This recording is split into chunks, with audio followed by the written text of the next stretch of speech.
Spencer, I should say. Monsieur Spencer.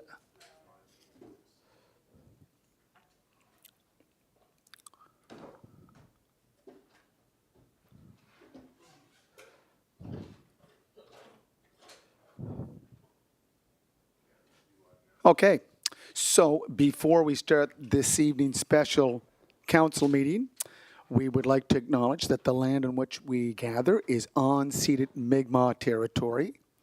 We pay our respects to the indigenous Mi'kmaq people of this territory, past, present, and future. And just before I call to order, Donna, our CAO, informed me that Mr. Peter McCluskey passed away. And Peter did sit on council, I think, Donna, 2006 to 2010? Yes, Your Worship, I believe so. Okay. Yeah. So if we can just take a moment to respect our former colleague with a moment of silence. If you wish to stand, please.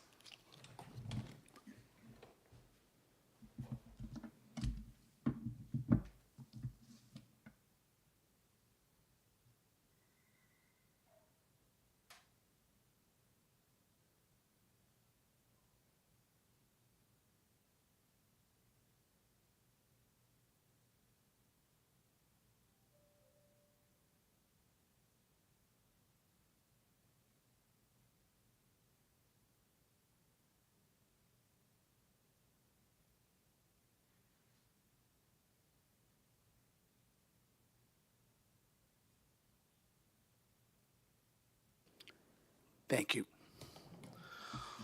Okay, declarations of conflict of interest. Are there any? Seeing none, great. On the agenda, you'll see that there's 4 A, B, C, D, E, F, G, and there's no H, I, J, Donna. Thank goodness. Okay. Do I have a mover to approve? Councilors Duffy and Ramsey. All those in favor? Okay, and Councilor McCabe, no problem? No problem. Thank you. Okay, discussion items. First one is finance resolution, transit facility land acquisition. And we do have our, do I refer to Ramona Doyle as our former manager of sustainability, environment sustainability. Do you want to start off first, Ramona? Sure. Am I on here? You hear me? Okay, so tonight we have the resolution here to move forward with the purchase of 5 and 7 Mount Edward Road, the transit depot, and looking to expand on this site as well as acquire this as a city asset. So I can answer any questions that council may have. So just before I move on, Deputy, as Chair of Finance, do you have anything to add or just leave it open for questions and answers? Okay, any questions, comments? I'll speak on it. Yeah, go ahead, and just please tip your mic up so that Julie can hear you. Thank you, Your Worship.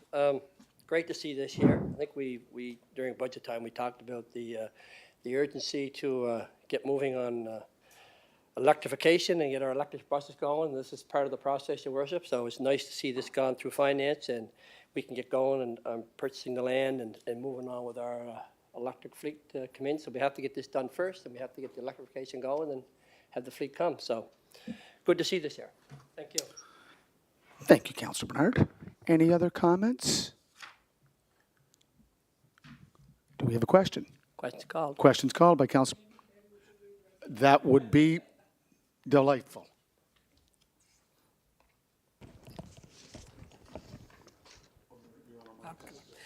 Moved by Deputy Mayor Cody and seconded by Councillor Rivard that the City of Charlottetown purchase the properties at 5 and 7 Mount Edward Road, PID number 385054 and 279323 from Northumberland Ventures Limited in the amount of $2,950,000 for the purpose of meeting the needs of the current and future transit system and to construct a new transit electrification facility, and that a lease agreement be entered into with Trias Transit and Coach Atlantic to allow their continued use of the existing facility, and further that the purchase of these properties be expensed out of the 2022-2023 city capital budget.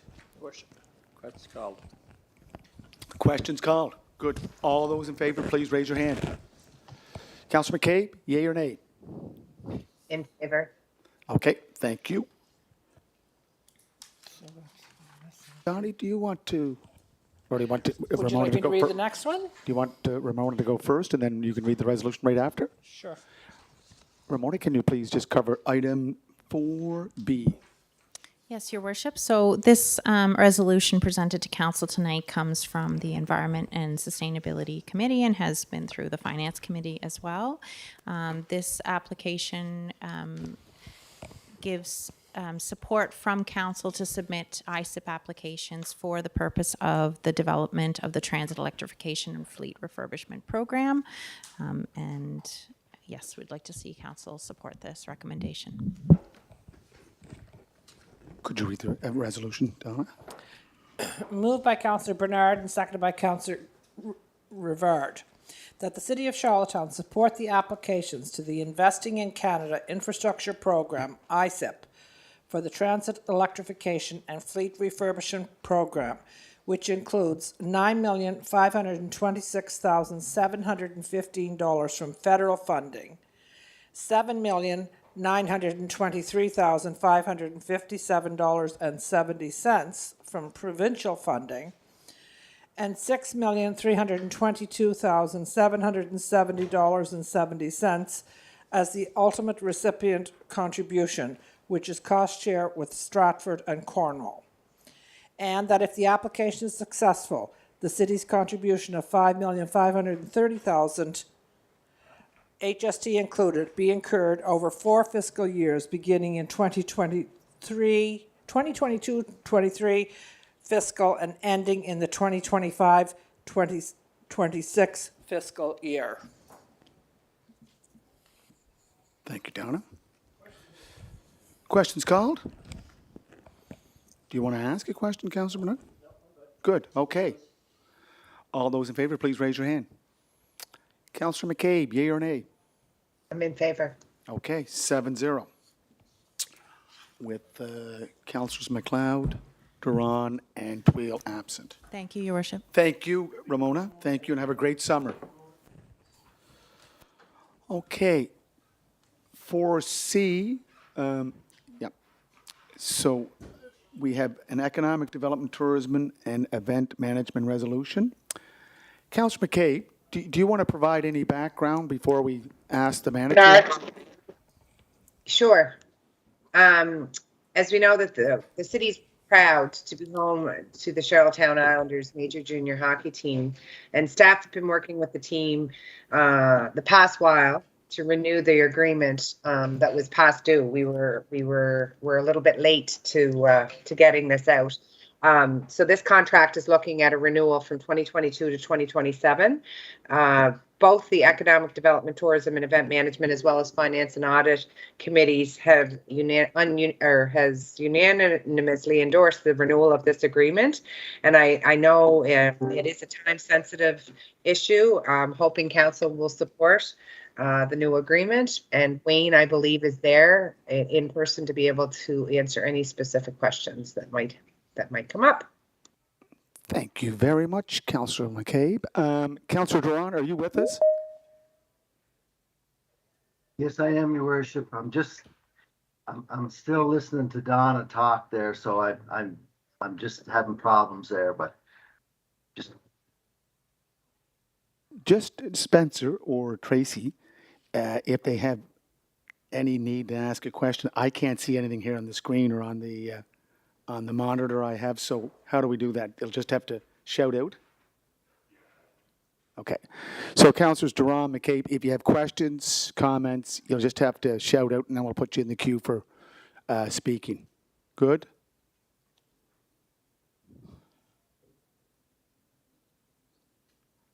Okay, did you hear me? I'm hearing you. Yeah. Can I also I'm getting something on my screen to say Stephen Cole is waiting in the lobby asking me to admit him. I'm not sure, Tracy, if that's what you'd like me to do. We could do it from here, Counselor. Thank you. Okay. So Wayne, could you give us some background before we get into the resolution? Is that all right, Sure, Your Worship. Louis? Okay. So the resolution you have before you is to enter into a new agreement with the Charlottetown Islanders for 2022 through 2027.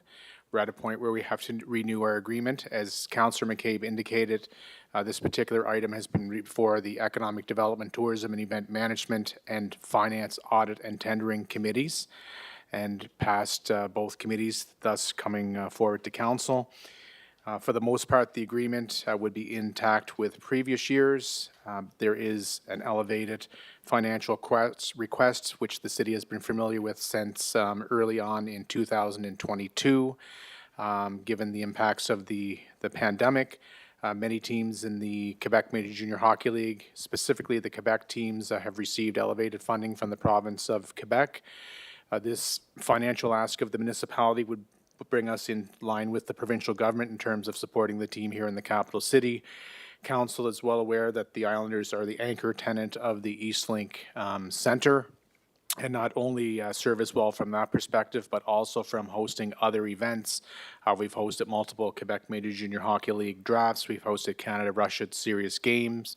We'll host the Under-17 World Hockey Challenge. And then, of course, Islanders help us to bid on other sport tourism events, proving that we're a highly reputable sport city.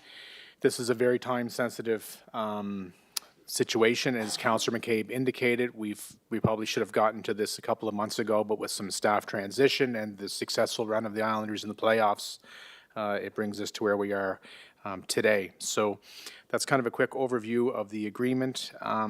There are other points within the document itself. If there's any questions, I'm more than happy to address those.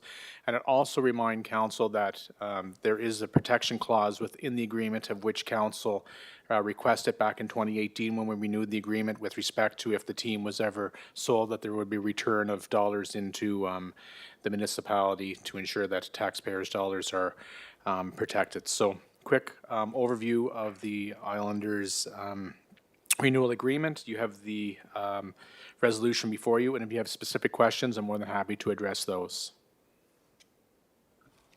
Okay. Can I ask a question there, Your Worship?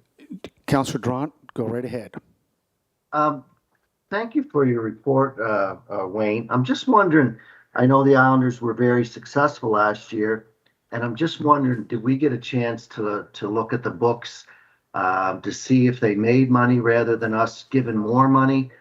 I'm just struggling with, we just keep giving more money all the time. So could you answer that for me, Wayne? Councillor John, we will look at the books. We haven't yet. The audit, I understand that their audit is being completed as we speak, but we do know that they are in a losing situation, or at least that's what they've communicated to Council. And Council is also aware, or at least some councillors, that the ownership of the team was required to for a cash call late in the season as well. Follow up, Councillor Dront? Yes, thank you, Worship. Yes, I understand they might have had to put cash in late in the year, but they were very successful. They did very, very well. It's a great team.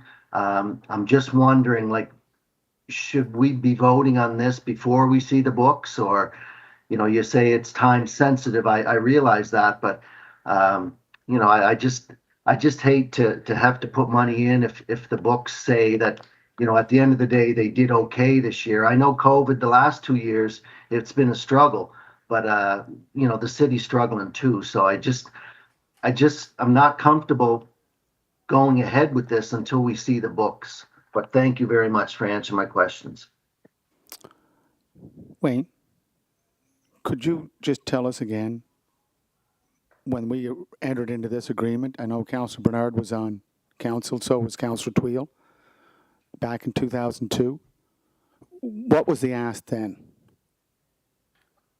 Your worship, the financial commitment from the city to the queue has essentially been the same for the duration of the team's arrival in the city. You will recall it was the city who pursued the team directly of the Savard family originally when it was the relocation of the PEI rocket, Montreal rocket at those times, back to the PEI rocket.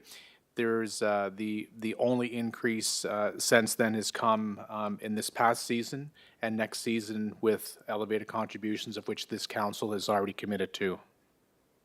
So that means 100,000 since 2002. Yeah, it would be a $100,000 grant annually, as well as up to $7,000 grant to offset costs associated with training camp because they cannot play in the Eastlink Center due to Old Home Week, and there isn't another city arena available to accommodate their training camp. Thank you. Councilor Bernard? Thank you, Your Worship. The only thing I would add is I know that during COVID, there was a vote in the Quebec Major Junior League. The Islanders and one other team did not want to participate. Basically, the rink was shut down as far as crowds can go in or fans could go in. The Quebec government had given a lot of the Quebec teams, I believe it was up to $1 million to operate during COVID.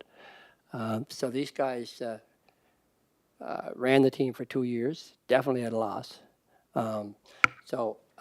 Yes, it was a good thing they had a good run this year. And I don't think their ask is exorbitant at all. So I would be in favor of it.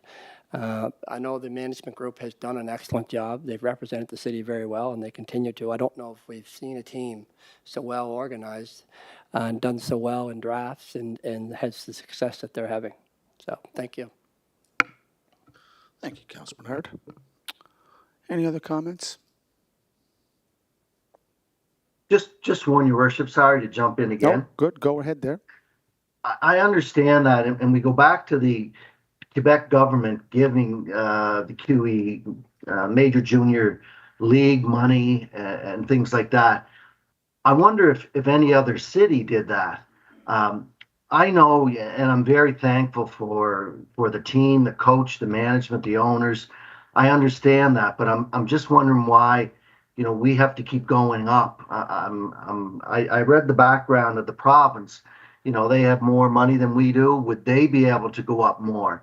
I mean, we are helping them out as best we can, but I just think there's so many other asks within the city to do this. I'm just wondering, is there other avenues? But thank you very much. Appreciate it. Councilor McCabe, do you want to answer that, or you want to yield to Mr. Wayne Long? I think it's better if Wayne's there that he answers it. It's probably better as in person. Mr. Long? Your Worship, I can't speak directly about other municipalities.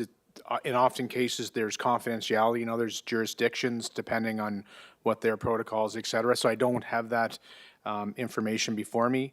I do know that at least in one situation, and perhaps two, that municipalities own teams in the queue or have a stake in the teams. So I can't speak directly to that, and I can't speak for the province of Prince Edward Island, although I do believe that the provincial government has helped the team in some ways. At least that's what was presented to the municipality, but due to their partnership with the province, we don't have the fine details of that partnership. Councillor Duffy, is your mic on? Thank you, Worship. Just a quick question. The $1 million that was passed to the teams in Quebec, was the $1 million passed to the league, or was it passed to each individual team? There's 12 teams in the province of Quebec, and there's between Nova Scotia, New Brunswick, and PEI, there's 6 here for a total of 18. So is it 12 teams? Was it $12 million or $1 million? It was the Quebec government given to the Quebec teams. So That's $12 why, million in when it total. went to a vote, that's why. While the Thank you.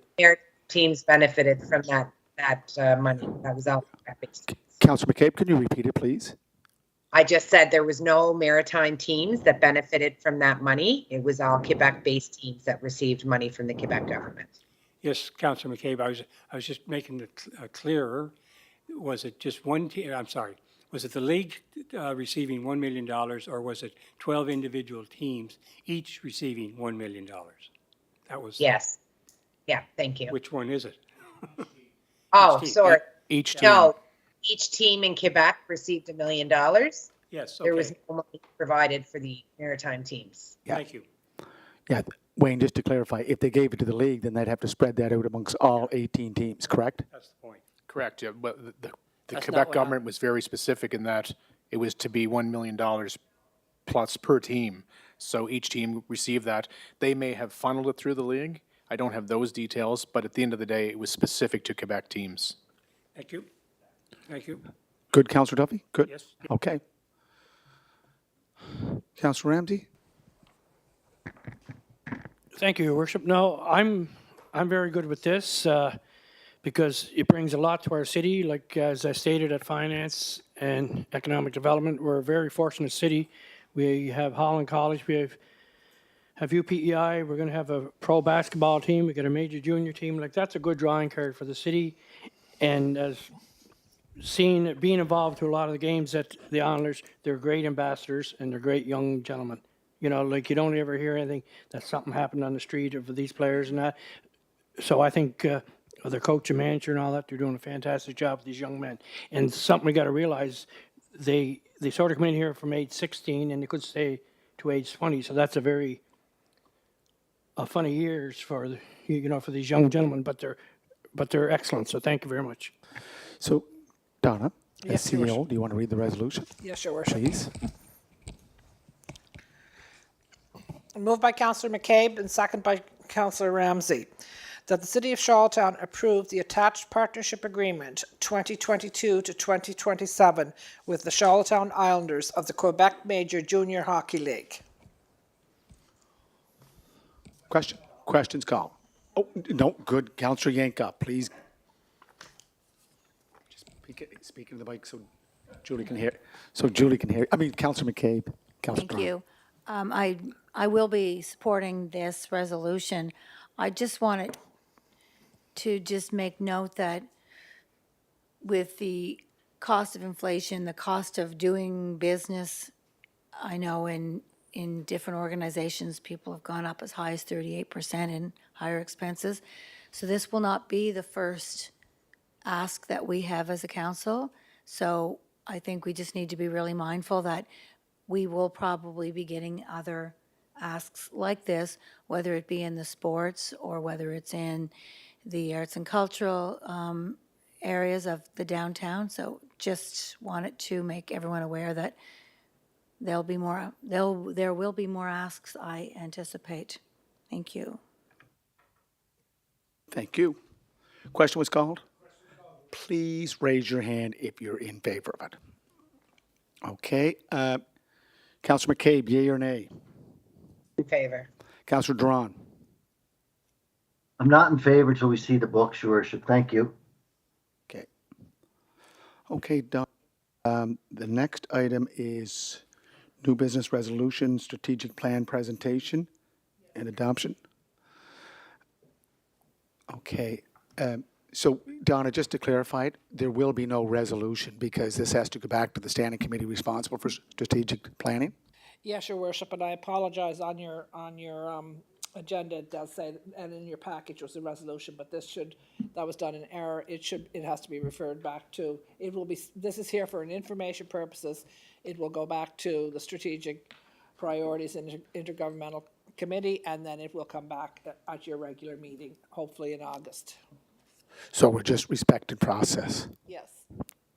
Okay, so we have Curly in attendance. Thank you, Wayne. Do you want to start off, Curly? Yes, please. Thank you, Your Worship. So I'll just do a brief introduction, but firstly, good evening, Your Worship and members of Council. So as the Strategic Initiatives Officer, I'm speaking on behalf of the many that worked on this plan and those even who you'll be seeing through the screen or hearing through the screen. So as we know, the new strategic plan will be the city's highest level plan, and it'll basically highlight our shared vision and our collective priorities. So together, obviously with your direction, Council's direction, our new 4-year plan will serve as a roadmap for city business. It'll also demonstrate our accountability and our commitment to continued and effective service delivery. So the presentation on the screen and that you'll hear from now is going to be delivered by 2 members of a project team from Group ATN. So I'll just pass it over to Stephen Coyle and Jillian Ramsey. Thanks. Thanks, Carly. And appreciate this opportunity, Mayor and Council. It's great to meet with you again. We've been certainly working closely with you throughout the development of this plan. I want to take this moment to acknowledge our appreciation for the leadership of Donna and Carly in working with us to develop the strategic plan. We've worked very, very closely with Carly and Donna throughout, and you'll see a product that has certainly benefited stronger because of that collaboration. And just building on what Carly said by way of introduction, it's, the strategic plan is not a one-size-fits all plan. This plan, from the get-go, we've placed a lot of emphasis on customizing this plan to the specific requirements of Charlottetown, while also reflecting what we heard throughout a very extensive outreach and engagement process, which Jill's going to talk about in more detail in a couple of seconds. So, again, thanks for council and Mayor, and handing it over to Jill in a moment. If you want to just go to the agenda. Yeah, thanks. So we're going to talk a bit about the planning journey. So that's going to be Jill's area of discussion. I'll cover some of the plan highlights. Welcome. I think Council and Mayor, you'll see that this plan really reflects what you told us throughout the two working sessions that we had. We met bilaterally with almost all of you, and had great connectivity with each of you. Reflecting on, I reviewed the notes from those sessions just in preparing for this presentation. So it was really rich insights, and certainly in talking to each of you, it was very clear that you have a very sophisticated understanding of the benefits and the imperative for a strategic plan. And as one of you indicated when we talked, you kind of liken not having a strategic plan to being on a roundabout with no exits. So, we're certainly looking forward to your thoughts on the strategic plan that we're presenting here today. So, Jill, if you want to jump in. Absolutely. So I'm going to take you just through some of the planning phase that we went through to kind of get to where we are today. So Carly, we can go ahead, please. Perfect. So this is kind of an overview of the planning process that we've been going through between May and July. The planning primarily took place between May and June, and now we're kind of at the finishing stages of getting the plan all straightened around. So Ron Lesperance and Tom McGuire, the company principals, who I believe that at least some of you would have met, traveled to Charlottetown to meet with Donna and the mayor. And they held working sessions in Charlottetown to get acquainted with stakeholders and get some initial thoughts and just kind of give us an idea of what some of the priorities were. We also held an extensive engagement process of bilateral interviews to touch base individually with some of you, with some of the city staff, department heads, external stakeholders, and yourselves. We had some great conversations, and they provided a huge amount of value and really laid a great foundation for the plan and the commitments and some of the other factors that we're going to present to you in a few minutes. A public survey was also out at the same time, which enabled us to get an idea of what some of the citizens were saying, some of their thoughts on the plan and the priorities for their city. We had about 435 respond to the survey, which was a great turnout, and it was really, really informative. So from there, we had some visioning sessions to familiarize everybody involved with the concepts of a strategic plan and get some focused thoughts on the specific vision, purpose, and pillars for the plan. We had two really successful open houses, one for staff and one for the public. We were fortunate to see some of you guys there as well, including great participation from Mayor Brown. We got a chance to chat to some of you in person, which was really nice. And so then after we had all sorts of feedback at the various stages from the stakeholder groups, we held some virtual strategic planning sessions as well to present the findings back to the stakeholders, the staff, and yourselves, and just kind of really narrow down the focus a little bit more. And so then, yeah, you can kind of just see the overview on the slide there, and then we can continue on. Perfect. So this is just kind of another little blurb from one of the documents associated with the plan. Like I said, we heard from over 60 staff, the senior leadership team, over 400 citizens, and overall the planning process was really, really well attended from Charlottetown. So we consider that a really big success. And so now we're going to dive into some of the details of the strategic plan itself, give you an overview of some of the highlights. Stephen's going to take you through the vision, the purpose, the guiding principles. Oh, and we can go to the next slide as well, please. Excellent, thank you, Carly. And he's going to take you through the commitments and as well as the key pillars that were determined to be the city's priority. These are typically the core elements of the plan, and they've been designed to complement and reinforce each other in light of the feedback that we've heard. And the vision slide. So this is the vision that we have come up with. Stephen will kind of take you through this in a little more detail in just a second. But just as an example of how we arrived here. So both ourselves and the Charlottetown team brainstormed a collection of vision statements, purpose statements, and what have you, based on the feedback that we heard from the stakeholders. And then we narrowed down the list to about 3 to present in working sessions to the stakeholder groups. And then we actually had them vote. Each individual was able to vote on their favorites using a polling activity. And we adapted and refined the vision a little bit based on some of the outcomes of those votes and the feedback. And that's kind of how we got to where we are today with the vision and all of the components. So now Stephen will speak a little bit more, like I said, about the specific vision and the other strategic plan components.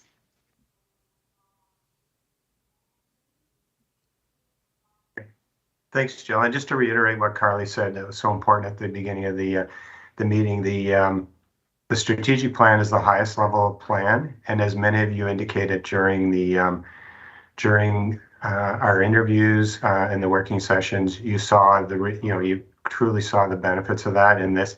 All the other plans, initiatives, and programming from the city will follow to the strategic plan. So that includes the operational plan, the budget, the capital plan, sustainability plan, the recreation plan that we heard about is concurrent with this project, and even staffing plans. You know, if there's it's important that the staffing and the resourcing for the organization, for the corporation, aligns with the strategic plan. So really rich and important undertaking. So the vision, as Jill mentioned, the vision is kind of like the foundational piece for the strategy. So we had our first working session with council was focused on, it was a wide-ranging discussion, but it was focused on getting a sense of the vision, of council's vision for the strategic plan. So the vision is so important. I think of it as the North Star for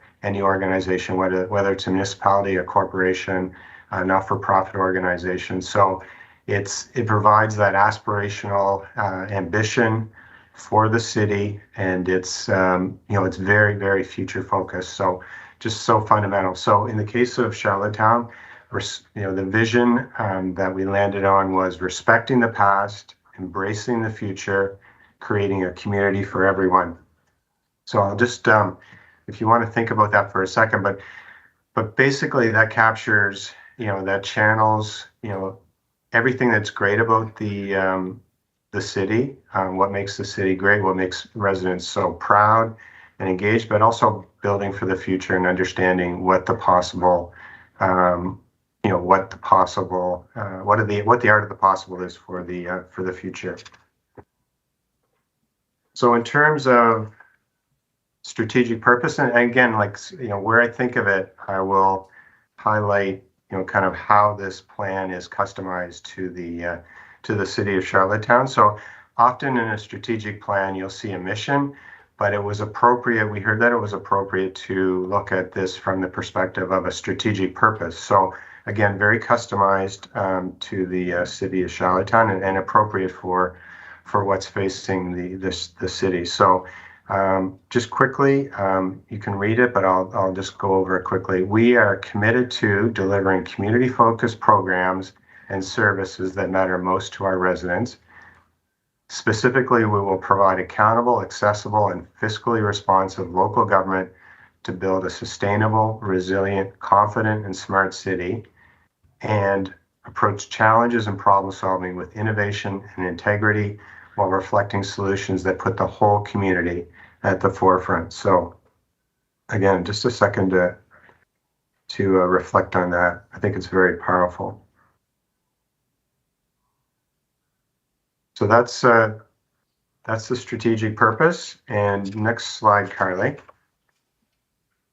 So the guiding principles, and if this was, just to kind of, it's fairly intuitive, but if this was a person, if we were talking about a person, these would be values. So these are moral rules and basic truths that are enduring for the city of Charlottetown. So, things, other things can change within the context of the strategy, but the guiding principles are enduring and should not change. So people focused always, welcoming as we grow, collaborating to make us stronger, accountable to residents, ourselves, and each other. Finally, safety in all we do.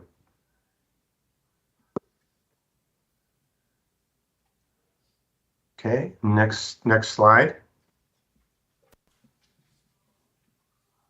So our commitments, and again, this is a refinement that's kind of a made in Charlottetown refinement. So in strategic plans that we've done in the past, and we have done a lot, we haven't used the terminology commitments, but we do love it. So this came out of the engagement, and typically, how I think of it, and the language that I use, in kind of understanding the benefits of having commitments.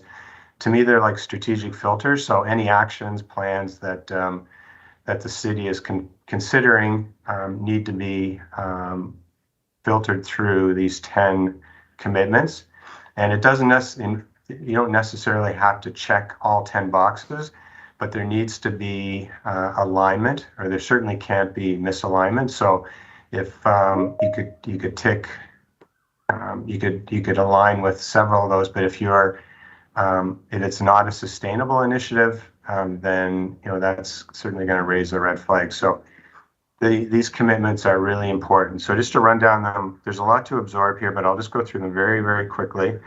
So sustainability, and typically when we hear sustainability, and at least in contemporary terms, we often think of environmental sustainability, but not that that's not important here, but these are all dimensions of sustainability. So that includes social, financial, and environmental sustainability. So reconciliation, extremely important in a contemporary context, particularly in light of everything's going on and has been going on over the past couple of years. So, it's timely that we're talking about this in the context of the Pope's visit.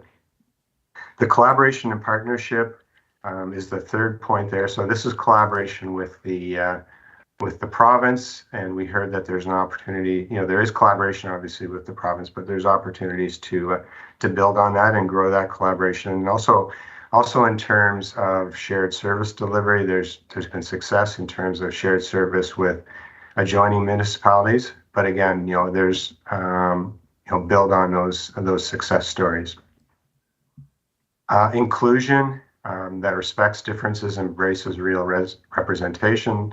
So again, very prominent in today's conversations in terms of, understanding how immigration and having an inclusive society is it's a win-win situation. So, bringing people into the tent benefits everyone. We heard about some of the technology successes and in fact technology leadership that the city has embarked on in the past, but clearly there's an opportunity to leverage technology more as both an enabling and a democratizing tool. So again, there's a lot to unpack there. Harmonizing resident and visitor profiles. So it's intuitive, but clearly needs to be front and center that the tourism planning needs to align with the needs of the resident. And in fact, it's generally understood that if you create a place that's great for residents, a place that residents are proud of, residents are getting out and enjoying the city, that in itself attracts visitors. It creates the excitement and the engagement in the city that is so important for visitors. The next point is transparency to strengthen accountability and trust. A commitment to ongoing community engagement. And here, the city has, under Carly's leadership, has really taken great strides in that. And in fact, launching an engagement platform as part of this project. So a lot of momentum to build on. Robust and effective internal and external communication. We heard from many of you that there's an opportunity to build on communication, not just to residents, not just kind of outside the corporation, but also within the corporation. And that would include, highlighting, telling the good news stories, like making that extra effort to highlight, the successes and the good news that's coming out of the city. And then finally, inclusive growth that will embrace all aspects of the economy, including businesses, entrepreneurship, arts, culture, and social enterprises. Can I just make a point on this? I'm sorry. Am I able to jump in or am I supposed to wait? Councillor McCabe, they're near done up their presentation. Is that what you want to do, Carly? Is that all right? Sorry. Okay. Just, I'll leave that to you, Your Worship. yeah. Could we just wait for the end of it? It's near done, Councillor McCabe. Just save your Yeah. questions. Thank you. Thank you.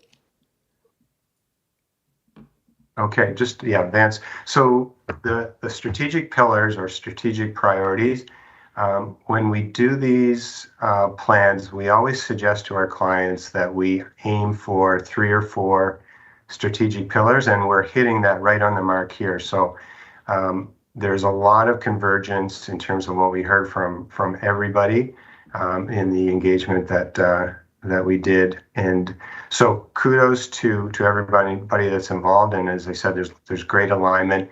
And it's also, we didn't have to get into this discussion with this plan, but if you're in an organization and there's, 7 or 8 strategic priorities, that's just not a good situation, because if everything's important, then by extension, nothing is important or nothing is a priority. So the strategic pillars are the buckets that I sometimes refer to for the plan: community building and placemaking, governance and civic engagement, inclusive economic growth, and infrastructure in the environment. So within each of these buckets, there's sub areas of focus. So there's several sub pillars to each of those, and that's the next slide, and that'll be the final slide, and then we'll have an opportunity for council discussion and questions.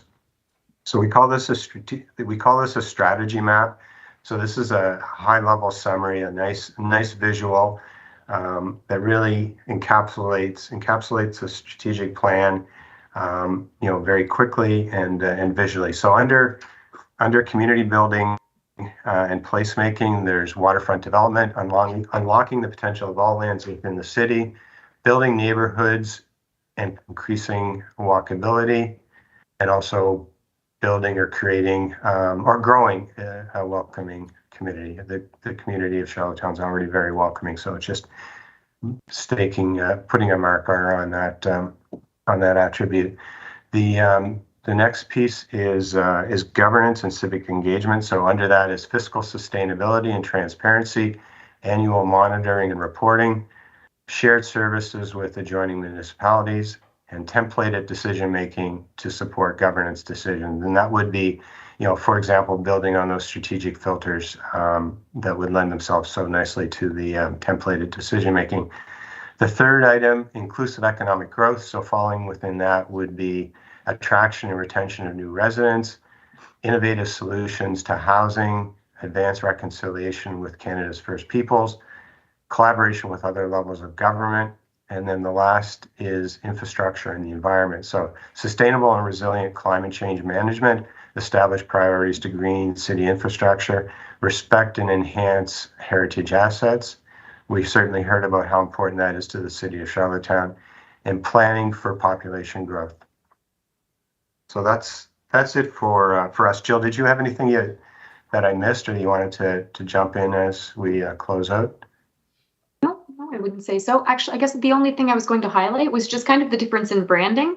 And so one was kind of a focus on our branding and what we were presenting to you, but the other was actually more toward the branding that the strategic plan itself is going to have. So that's why there was a bit of a difference there. So it's kind of a little bit of a sneak peek at the actual visual of the strategic plan. Okay, Carly, you're all right? Okay. Councillor McCabe, did you want to bring up a question, and then I'll go with Councillor Ramsey?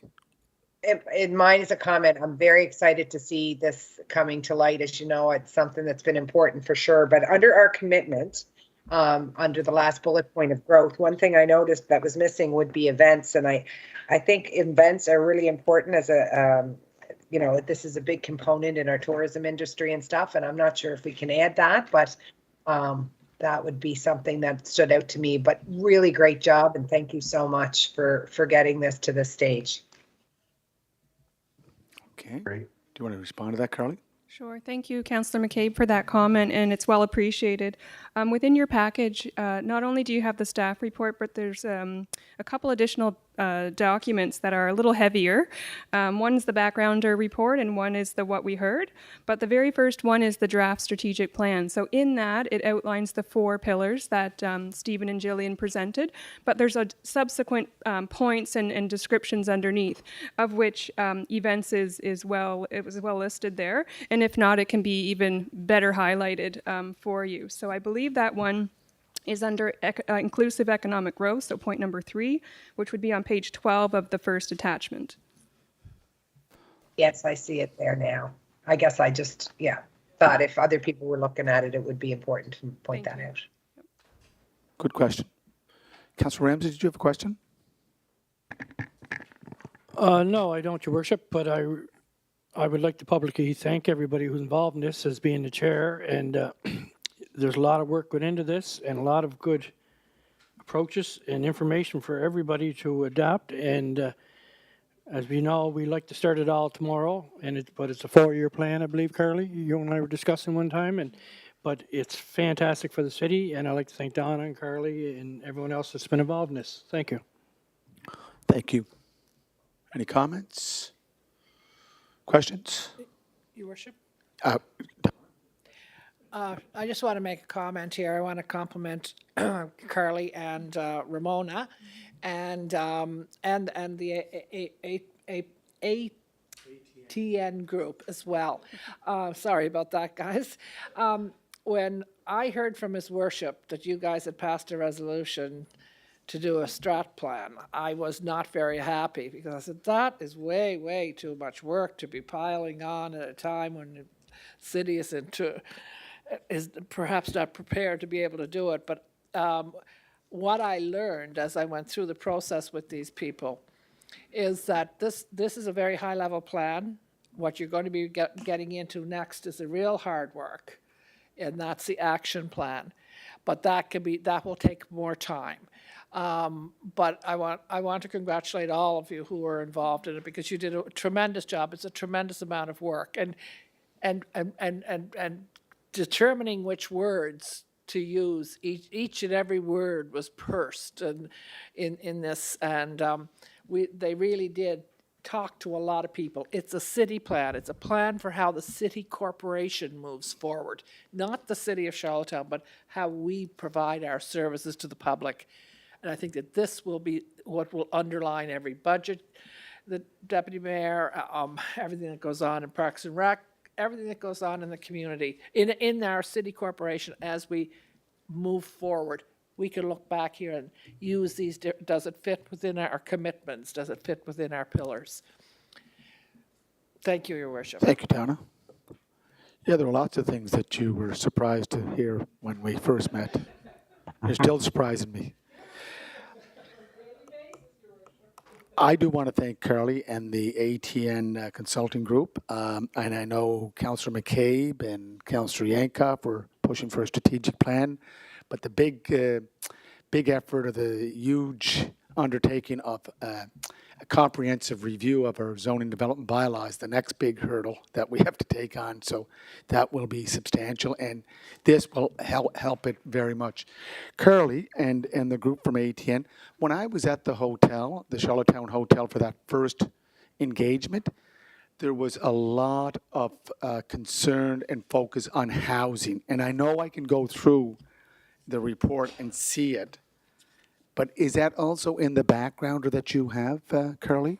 That is actually one of the, thank you, Your Worship, for the question. That is actually within the What We Heard report. You'll see lots of bar graphs in there, and one of them speaks to the top concerns, and housing is at the very, very top.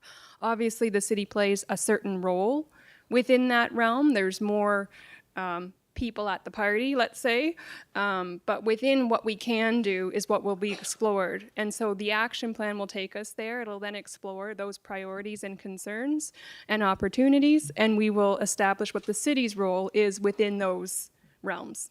Thank you for the question. Thank you very much, because housing is a provincial and federal responsibility. How we can facilitate it is one of the main jobs of the City Council. Any other questions, comments? Councilor Bernard? Thank you, Your Worship. So when you read through it, it is high level, and I guess the proof's going to be in the pudding whenever we come up with the action plans. And I'm just wondering, does anybody have a timeline on when they expect to have the action plans? Because that is, like the DCCAO said, it's going to be a lot of work. I'm just wondering if there's a timeline on that. Thank you, Councillor Bernard. So I'll start by saying that we will be meeting with the Strategic Priorities and Intergovernmental Committee first to get this squared away. And then we actually have immediate action to get started on our action plan in August. That will take the managers and department heads a couple of months to work through because it does include not only timeline for each item, but also some budget considerations and discussion there and prioritization. So our hope is to have that draft plan early fall, and then the council's viewing of what we see by late fall. So before the end of the year would be our goal for the action plan. Councilor Bernard? Okay, I just wonder if that's realistic. You think I can do that in 3 months, get action plan for all these goals? Well, if Carly's heading it up, Anyway, I have all the trust in her, and it will aid. You'll be on your own with other collaborative members, correct? In City Hall, working on these timelines. Yes, correct? Your Worship, Yeah. and I believe this is a priority for the fall. This will also set us up well for the incoming budget process. Right. So I think taking the time to do this will actually set us up for even greater success with that process. But our goal is to set aside dedicated time to the action plan development in order to come back to council before the end of the year. okay, thank you. So does the ATN consultant team, do you want to provide some feedback on that Your timeline? Worship, that's something I can continue to just respond to if that's okay. Great. Listen, Yeah. I just Yeah. saw the, There's a bit of a bridge point here that we're leveraging with the official plan. So we actually have Upland, who's part of the OP consultant team, supporting us through the early development of our action plan. And then a lot of the legwork actually comes from internal, so department heads, managers, and staff, and so forth. And then we bring that back. So they've been, the OP consultant team is being brought in earlier and will support kind of that bridge point into the next major plan following as well. thank you very much, Curly. Councilor Bernard? So I just wonder how much, we had a, excuse me, and I can't remember the name of it, but we paid for that data of the 3-year program. And it was the data from all municipalities, plus the survey we did in Charlottetown residents of what they were looking for in the future, what their priorities were. Does that play into this, Carly, and into the action plans? Thank you, Councillor. I think those are considerations, most definitely. They've been on the table. And the consultant group did review the latter, so the citizen survey. The world data is something that I think could be utilized even more going forward. But for this, it's relying on what we're doing right now and what we can do going forward. Okay, so you're using the world data It is there as part of the you've got it. decision-making towards action. Okay. Thank you. Yes, Councillor. Thank you. Yeah. Yeah, no, Curly, I very much appreciate everything you've been doing on this file, and already starting that OP review is really good news because, as Councillor Duffy knows, the last time it was looked at was in 1999. That's when it was passed, correct? 96. Yeah. Okay, Donna, what's the, do you want to get a resolution to receive it, adopt it? What's your, I think, Your Worship, we're okay with everything as it is. This was a presentation. Councillor Ramsey's committee will consider it, hopefully on August the 2nd. And then we'll bring it in on your August 11th council meeting for a vote. great. Okay, thank you, Curly, and thank you to the ATN consulting team. Thank you. Thank you very much. Okay. All the best. Okay, the next item is 4E, Enterprise Fleet. Donna, do you want to, We have 15 minutes, Your Worship. Okay. Maybe you'd like to. can we just take a recess, please? And if you want to get something to eat or do something else? Maybe we should do the resolution. Yeah, why don't we have a couple. Yeah. Okay, so we'll have to, you want to go to 4F? Donna? Yeah, let's go to 4G. Yes, second reading to amend the City of Charlottetown election bylaw. Okay. Someone asked me the other day, Donna, election PEI will be doing it. Yes, will they be doing the election? Yeah, because some confusion. Anyways, want to read the,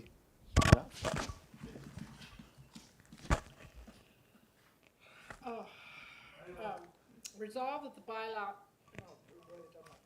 Resolved be, therefore be it resolved that the City of Charlottetown election bylaw 2018-08 be read a second time and that the said bylaw now be approved and adopted. Moved by Councillor Ramsey and seconded by Councillor Duran. okay, shall it carry? Councillor Duran? Yes. Councillor McCabe? Yes. Okay.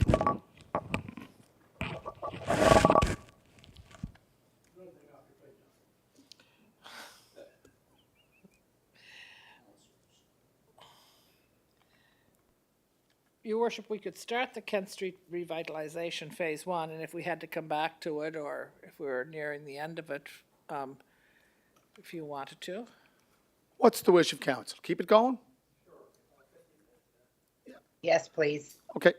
Do you want to look at that, Donna? 1, Public Works Resolution, Kent Street Revitalization Project, Phase 1. And there's a resolution? Yes, there is. Okay. Is Mr. Adams here? Mr. Adams is in Halifax on training today, Okay, and who's here to but speak to it? Laura Lee is here. Laura Lee, okay. So Laura Lee is here, or Laurel? Moved by Councillor Ramsey and seconded by Councillor Duffy, that the city agrees to allocate $125,000 from the 2022-23 Public Works capital budget towards the replacement of the street lighting on Kent Street from Great George to Prince Street as part of the Kent Street Revitalization Project led by Discover Charlottetown. So the chair for Public Works is absent. I believe the vice chair is Councillor Yankov, correct? No, who's the? Okay, Councillor Duffy. Councillor Duffy, do you want to make any comments, or do you just want to yield to Laurel?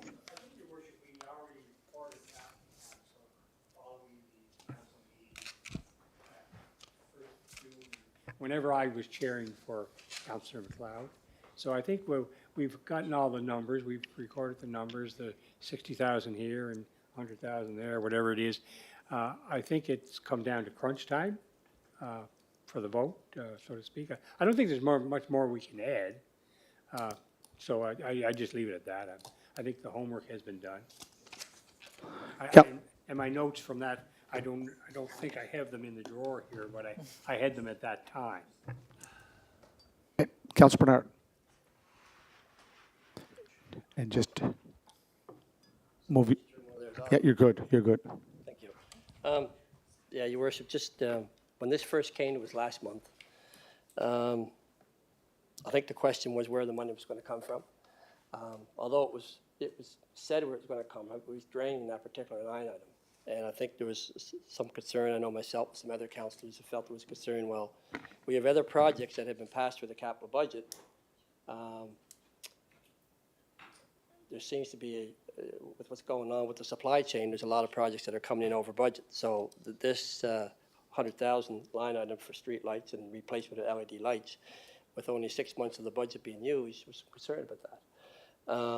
Having said that, I think you go through the budget, there's some other areas where the money could come from. So need be. Something, you know, it's something that we normally do. That's what a budget is, a guide. When I read through the documents, and a couple of things that stand out to me, it's actually a $415,000 project. So $295,000 for the lighting, $120,000 for the project budget. This is being Discovery Charlottetown successful in getting $170,000 of infrastructure funding from the federal and provincial governments.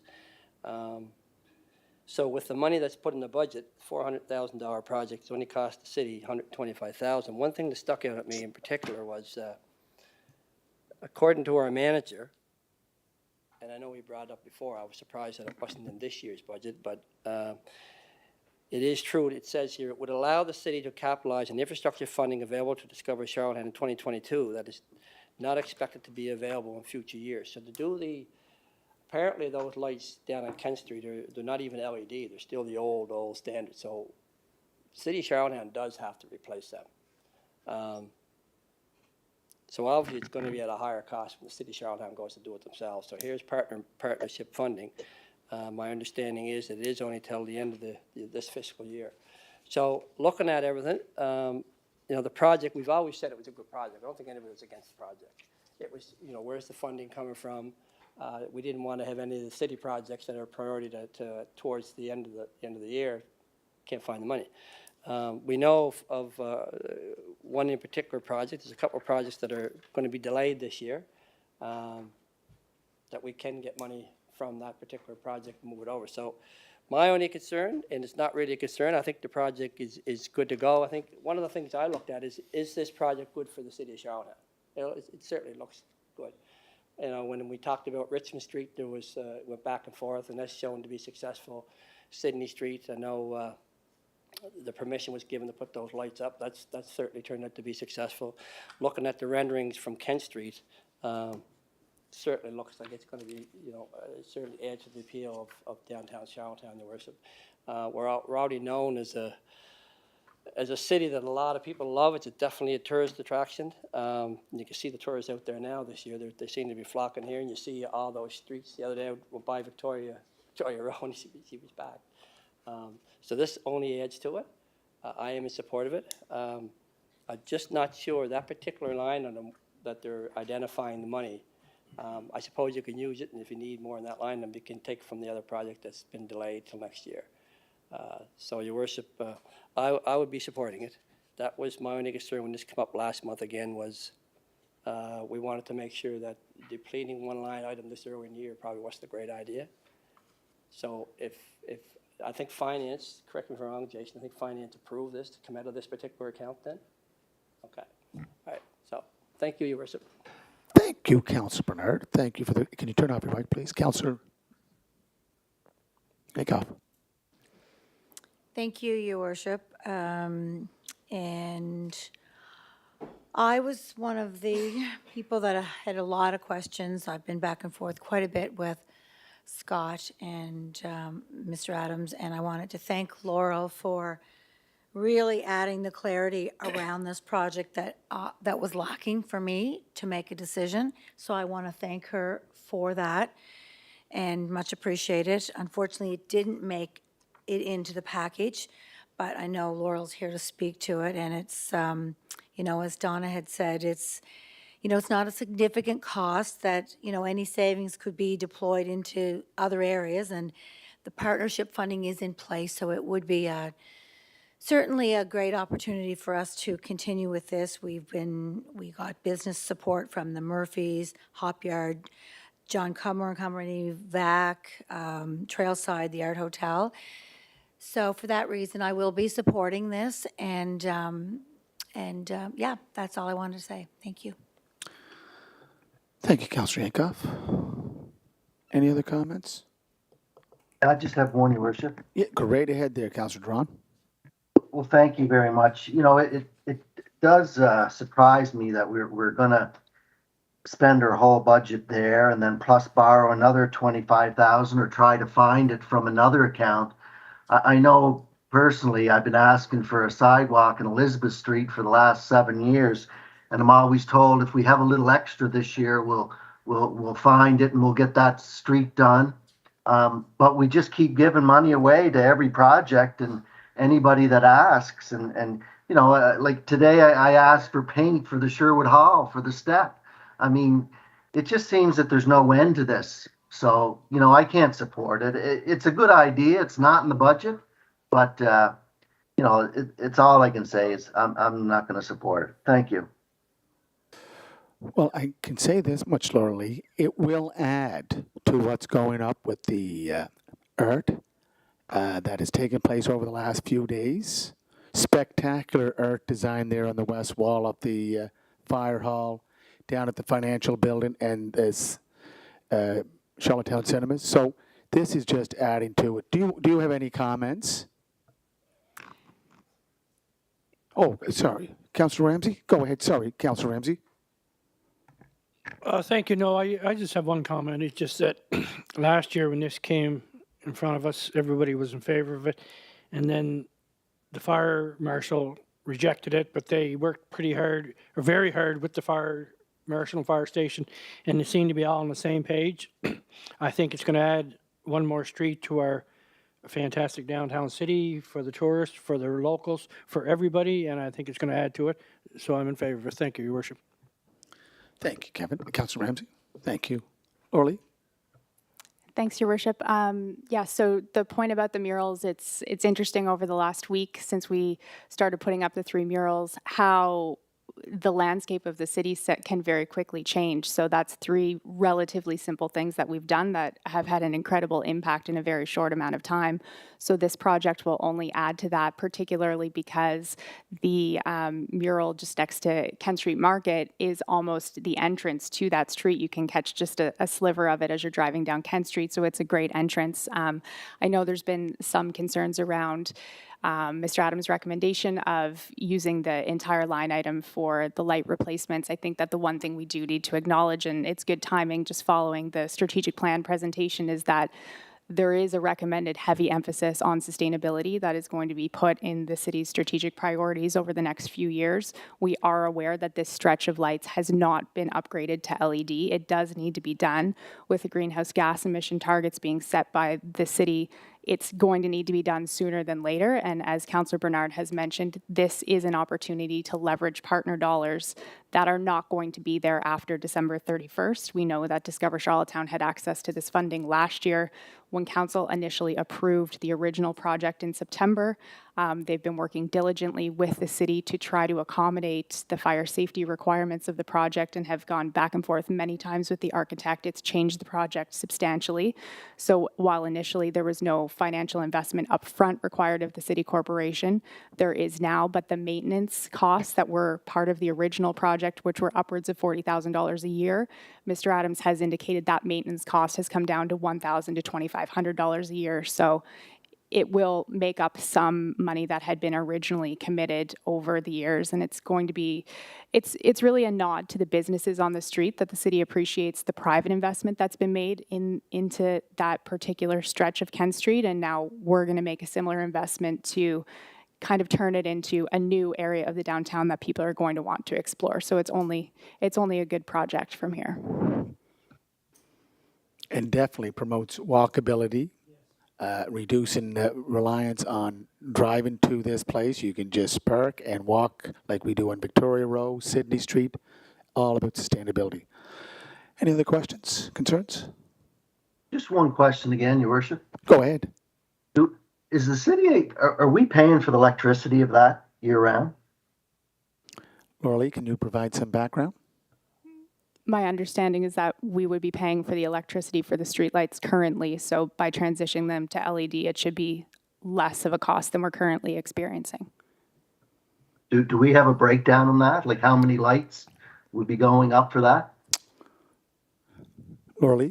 that's not information that I have. Mr. Adams may have it, so we can ask him to follow up with that information. So what we're dealing with tonight is the concept design called Kent Street Revitalization Project, revisions May 9th, 2022, correct? Okay. Question? Okay. All those in favor, please raise your hand. Councillor McCabe, yea or nay? I'm in favor. Councillor Duran? Nay. Okay. So 7-1, and Councillors McLeod and Tweel absent. Okay, Donna, so we are at, what time right now? We have a few minutes? Are they here? Good. Just 1 second, we're just waiting to. Councillors.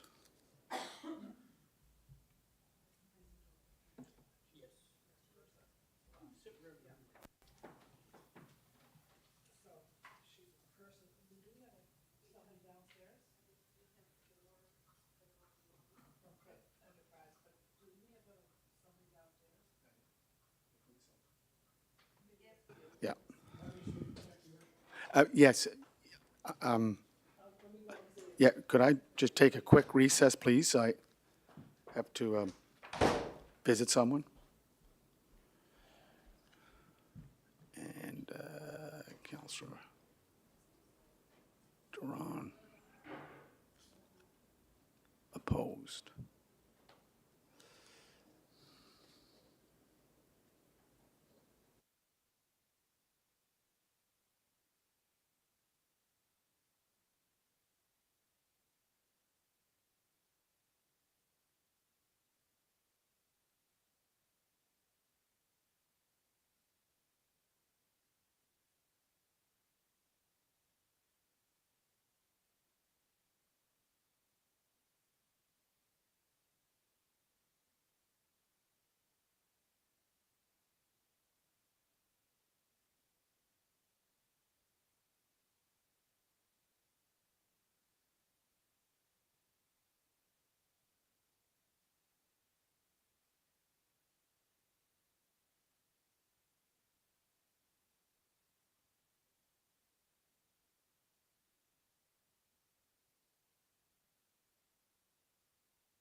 So Lisa, we're going to get you to introduce your group first, and then we'll ask the enterprise fleet management that are they on Google Teams?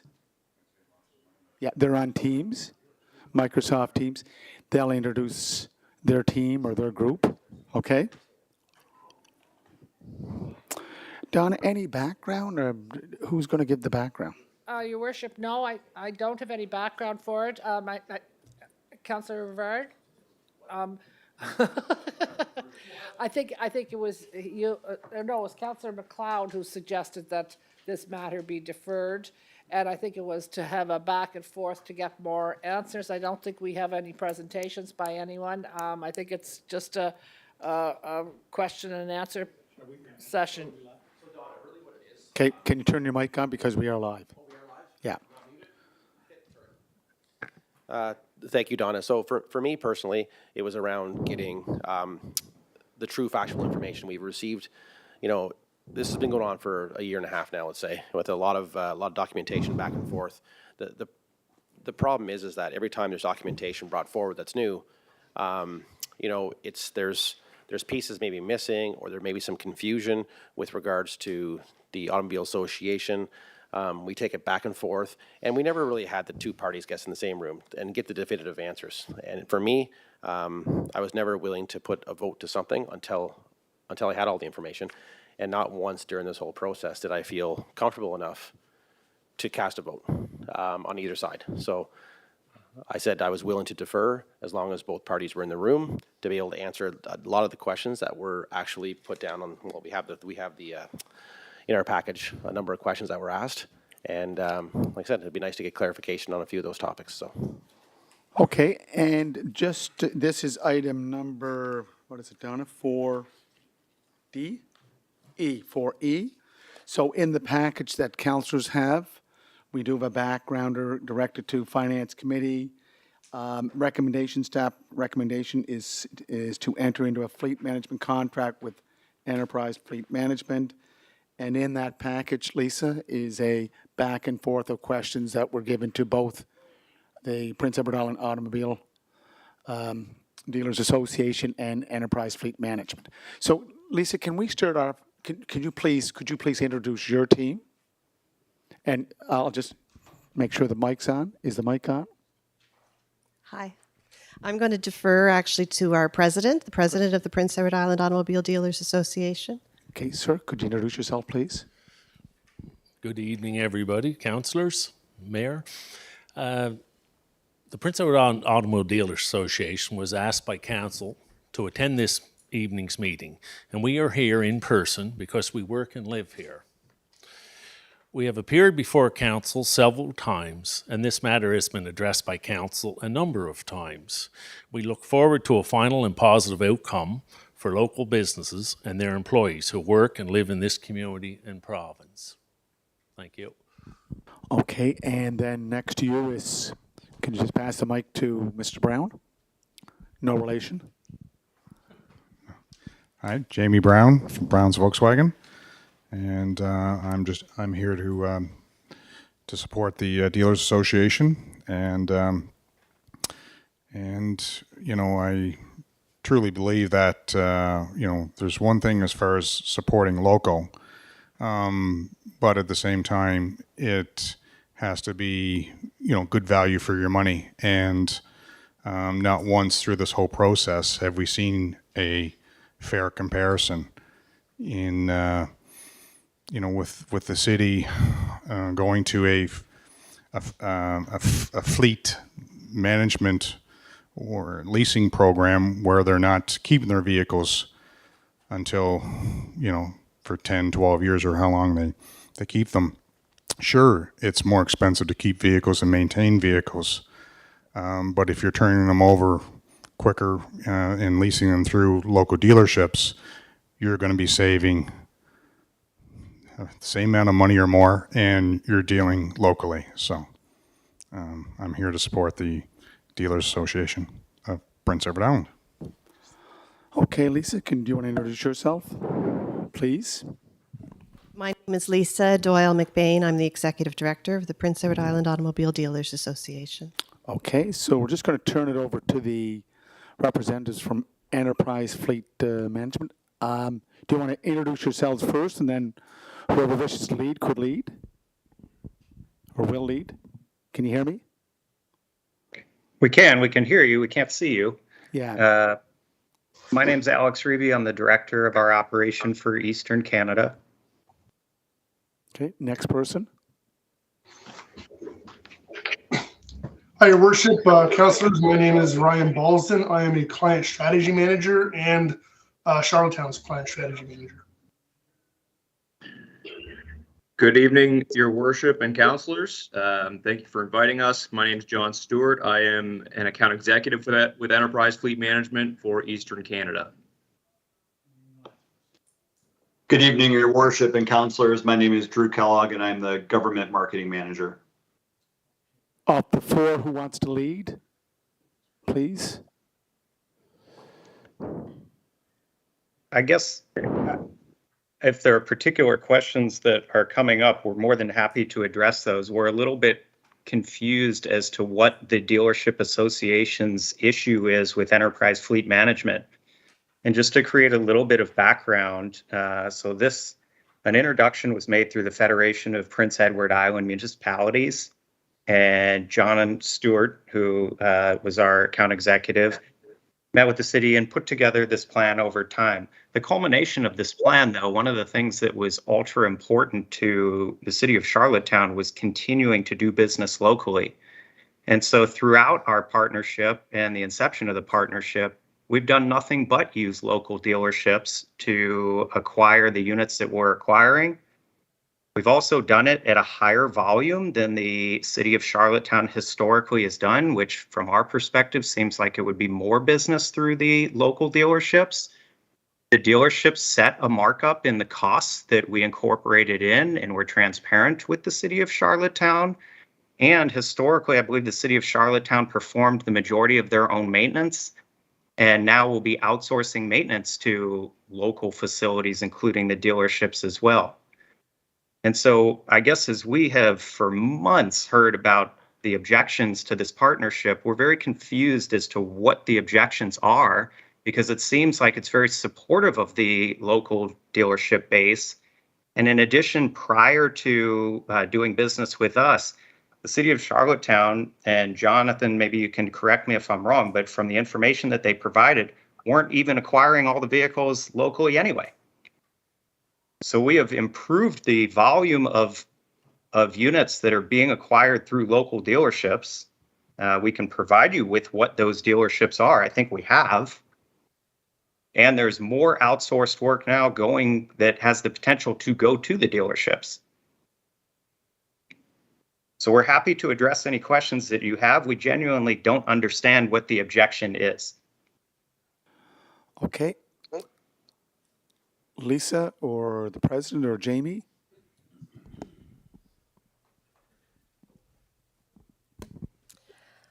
Well, in terms of acquiring the vehicles through local dealerships, the vehicles were acquired factory direct with a special code, a fleet code that Enterprise negotiated with the manufacturers directly.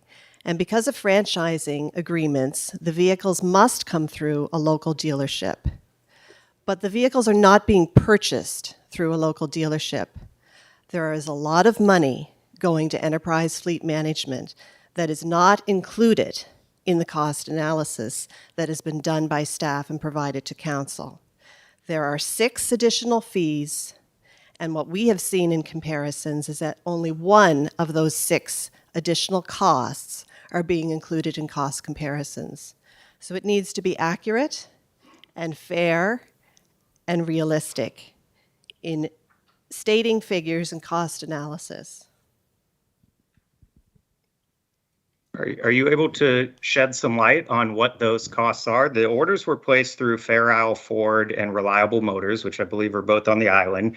The unique identifier is either a government fleet or FIN code. And the dealership has the units coming through. I understand they're sourced as fleet. Are you suggesting that you would regularly source them as retail units to a government client? No, certainly the dealerships would also have access to the same fleet code. There's 6 additional charges that Enterprise Fleet Management is charging that were provided in the proposal July 29th, 2021 to City Council.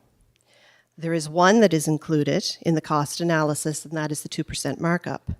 The additional financing charge, the Canadian bond rate plus 3%, today equates to 6.26%. That is not comparable to financing through a dealership. The monthly maintenance fee per vehicle is not included in the cost analysis, $50 to $60 per month per vehicle. The management fee of 0.10% per vehicle is not included in the cost analysis. The fee on payment to repair facilities is not included. The monthly internal repair fee, monthly charge of $10 per vehicle per month, is not included.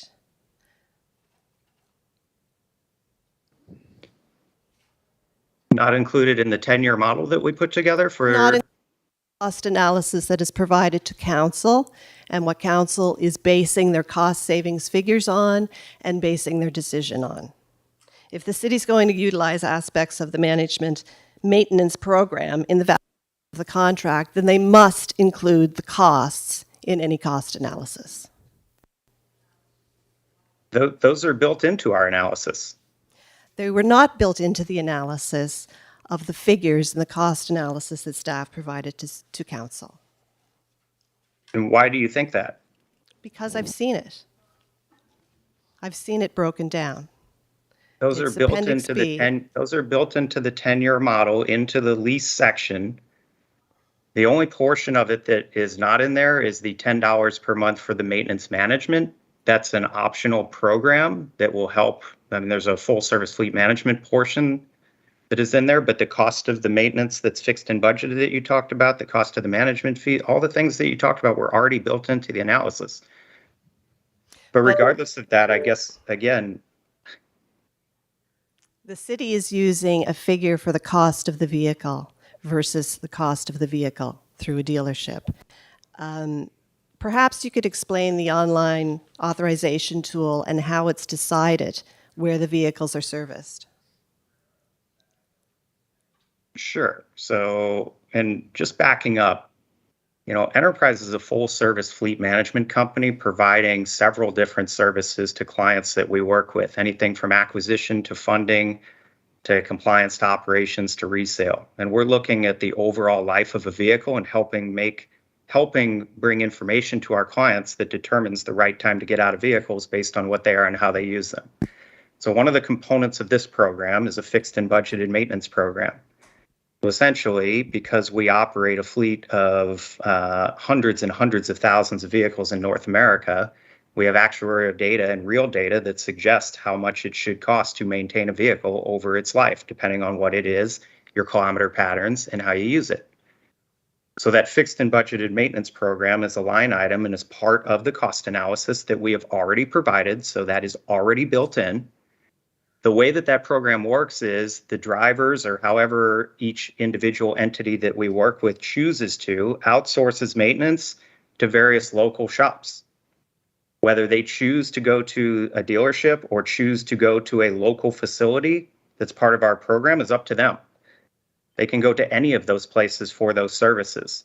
Once they take the vehicle in, the shop communicates with our fleet operations center and says what they're trying to do to the vehicle, what the parts prices are, what the labor rates are.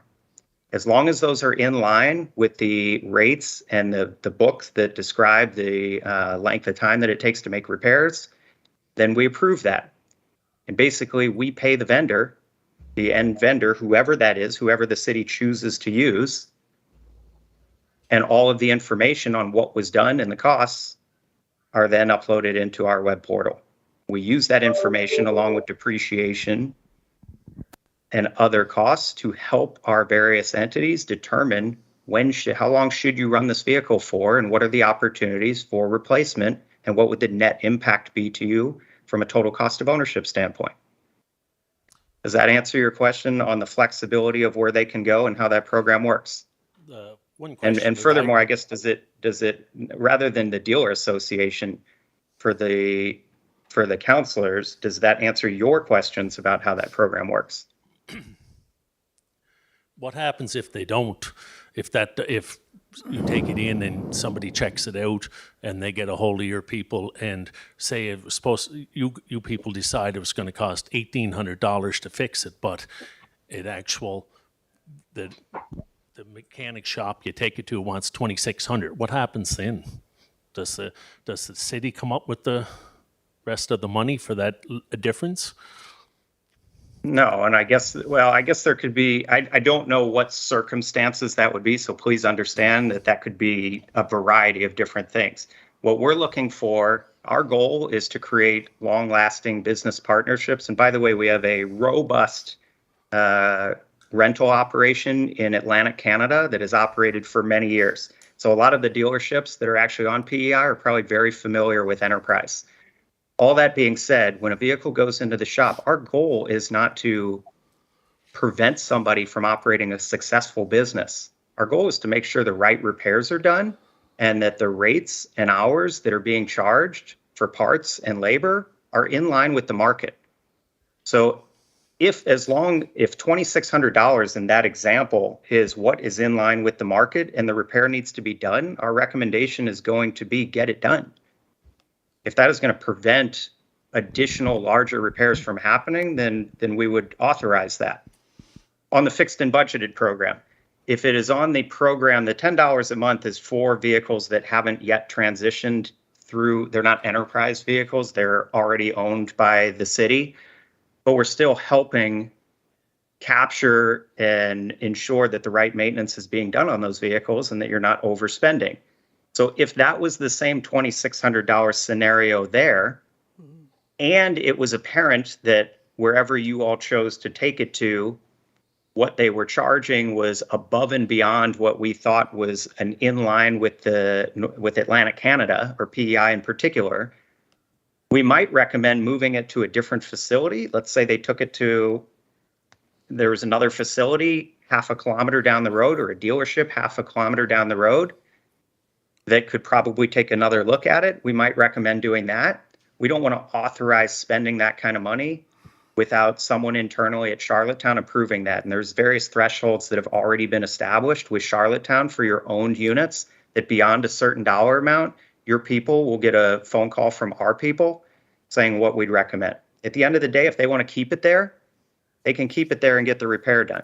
Okay. Or if there's particular facilities on the island that you really have a great relationship with and you don't care what they charge, if you give us that authorization to put those notes in our system, that's okay. It might not be the most cost-effective way to do it, might not be what we'd recommend, but if that's what you all want to do as a city, then again, our goal is to create long-lasting partnerships that benefit everyone, which is why, again, we're very confused about why the Dealer Association is objecting to more volume coming into the island than historically has come into the island before through their local dealers. So getting back to the online maintenance authorization tool, could you please explain to council about the preferred vendors list as provided by Enterprise Fleet Management, as well as the Auto Integrate membership?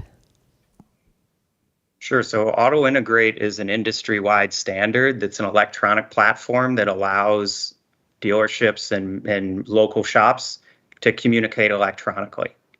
We have two types of repair facility partners. One is called preferred, and all that means is to be a preferred vendor that you already use that online platform. That's not an enterprise exclusive platform, that's an industry platform.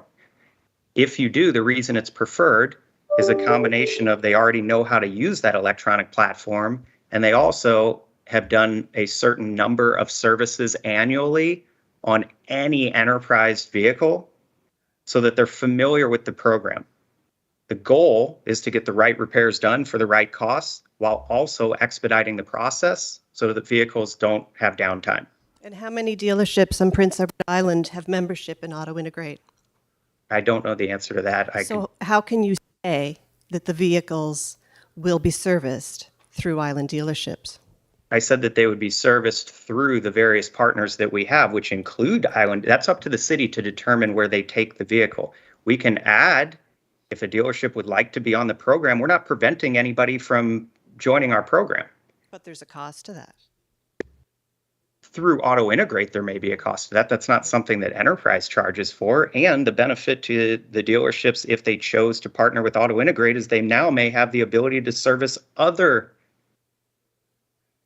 Yes, but if competitive Enterprise companies is that have vehicles. requiring, if Enterprise is requiring that service be done through entities that belong to Auto Integrate. We're not, because we have what we call non-preferred vendors too. And a non-preferred vendor is somebody that is not on Auto Integrate, and they can be part of our program. There's no additional cost to the city to do maintenance through those facilities. If there was a facility that the city wanted to use and was adamant about having on the program, we'd be more than happy to have our team reach out. The facility has to want to work with us.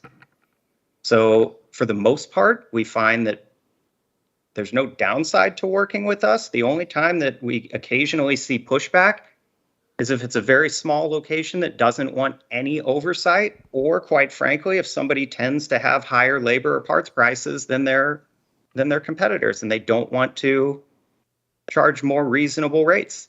Mhm. But that's not our call.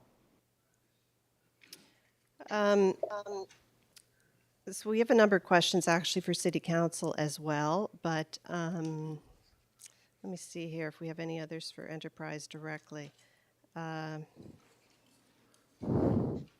In terms of disposing of the vehicles, so how much does Enterprise charge the city to dispose of a vehicle? We have a service charge of $495. That's also built into all of our analysis. Okay. Many of your dealers actually probably already buy vehicles from Enterprise Holdings through our remarketing teams that are already based in Atlantic, Canada. So a question that we have to whomever is, how does the city currently dispose of its vehicles? Donna, do you have, or either Nancy McCrae as our interim acting finance manager, or Donna Waddell as our CAO, one of the two? Nancy? So currently, they just go to auction. Okay. So local dealerships are never approached to sell your vehicles on your behalf? I would not be comfortable using the word never. However, it's my understanding that they go through auction. I think some of them are traded in. I think the ones that are beyond their life expectancy go to auction. Yeah, maybe the ones that aren't, 12, 15 years old.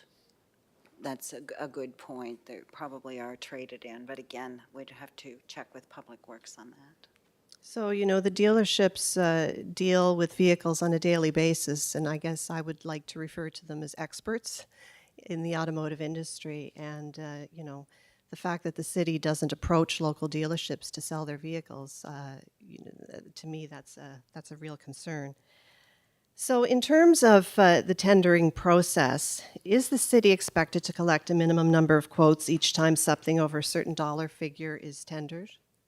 I will ask Nancy, because that goes through the finance department. So Nancy, I know that Mr. Wedlock was here before you.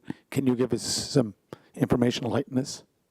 So typically $25,000 or more, it goes out to tender. Okay. And does the city also contact local businesses in addition to posting open tenders on the website? Oh, I'm sorry? Like, do you simply put an open tender on your website, or do you also contact directly businesses that could provide the items in the tender? Well, because the tendering process is to be fair and equitable and everyone treated the same, it would just be posted on the website. Okay. And then when quotes are received, so for instance, if it's automobiles and a quote is received from a dealership, does the city contact other dealerships to compare pricing? My understanding would be, again, following the fairness and objectivity of the tender process, that the city would review the tenders that were submitted only. Okay. And in the cost comparisons that the city has done, is the cost of the vehicles through a local dealership with all of the requested specifications and specialized attachments, is that the price being used versus the base price of a vehicle with Enterprise? Well, typically our specialized vehicles, many of them, I guess the best example would be police or fire, and they're highly specialized, so they won't be purchased through Enterprise, nor have they been purchased locally. They're usually purchased through a specialized organization. But for example, a public works truck that requires special racks to be added, or thousands and thousands of dollars of required by the city equipment, is that the price that the city compared, pricing from the dealership versus a base price of Enterprise in its cost analysis provided to council? No, Enterprise would not be privy to what modifications a specialized vehicle would require. All right. So I would caution council on that comparison. But I'm not sure if I may follow up. I'm unsure, but I believe that the prices that were selected or from historical documents, that it didn't include those kinds of specialized equipment either. So I guess, very simple terms, if this agreement is so fantastic and is not hurting local businesses, not just the auto dealerships, but supply businesses, all kinds of businesses, employees and their families that are spending within the city and the province, if it wasn't hurting the city's economy and it wasn't hurting the provincial economy, why would we, tax-paying businesses and residents and others, be speaking out? If it wasn't hurting all of that, why are we here? Why are we speaking out on this? I guess the question I would ask, Lisa, is, like using 2021, we posted 13 vehicles for tender. Why was there only one that put a bid in? And Well, that's the concern we're having. In the year previous to that, there was only two. And we're talking trucks. Well, I think there's a couple of responses to that. I think there is, you have to understand that of all the dealerships on Prince Edward Island, not all dealerships have trucks. There's a handful that would have trucks that the city requires. So there would only be a few dealerships that would be eligible to respond to begin with. I can also tell you that I've heard directly from dealers that the penalty clause in the tender of $100 a day for every day, $100 a day per vehicle for every day past the promised date is a real deterrent to some dealerships. If you figure that out, 30 days, 13 vehicles, we're talking almost $40,000. So that's a deterrent. Yeah, and I don't think that's during COVID, though. I think that was before COVID. My understanding is it We had a was. police car, I think that was on order, but it was a year beyond the date before we got to use it. It's my understanding, anyway. Right. Yeah, my question. Your Just Worship, if I may? 1 second. Councilor Rivera did have his hand up, and no. So can we let him go first? But I think we did ask this question about at the July meeting. A letter did come from, or there was reference by one of the dealers that his company or his dealership was penalized 2021 for not delivering a vehicle on time. So, Councilor Rivard. Thank you, Your Worship, and thank you to both parties for being here and having this debate. I know it's not comfortable for either side, but it offers us hopefully a little bit of clarity to make the best decision possible here for the city. So, with that in mind, there's a question I do have. So, if both parties have the use of a similar fleet code, because both alluded to using a fleet code for the purchase of a vehicle, why the large difference in what we're seeing presented to us in the vehicles? So again, if we're comparing apples, which it sounds like we can be, I guess my question that's been burning at me is why the great difference in what Enterprise is able to bring forward versus what we're showing here that the association can bring forward. Does that make sense? If I could respond. Yeah. Just Lisa. So are you asking that of Enterprise too, or just? Okay, Lisa. Lisa, do you want to go first? Well, I think that I've already alluded to, my understanding is that the cost comparison that was used on the pricing of the vehicles from the dealerships with all of the required extras, and that it was base pricing from Enterprise. So that's one component. The other is the city's comparing the purchase cost of a vehicle through a local dealership versus the lease of a vehicle through Enterprise. The city is comparing the price of vehicles acquired through a local dealership 1 to 2 years ago versus current pricing through Enterprise. And the most important fact here, the city is comparing the brand model of one vehicle to a different brand model through Enterprise Fleet Management. And the simplest analogy I can give you is comparing a brilliant cut diamond to a princess cut sapphire. They're both gemstones, they're both beautiful, but they differ greatly in value and cost. So you must compare apples to apples. Okay. Can I just chime in? We don't see this as us versus the dealership association, but it certainly feels like the dealership association feels otherwise. We build in any cost of aftermarket that's provided to us up front. That's absolutely, I don't know what was provided and what wasn't here and what we're comparing versus what we weren't. I know pricing was better 2 years ago. Lisa just said we're comparing something now versus it would have been better 2 years ago. But the dealerships on the island are our friends. We are trying to do more business on the island through the local dealerships. Quite frankly, we could probably do stuff outside of the local base, but the city made it abundantly clear to us how important that was, and we've respected that the entire way.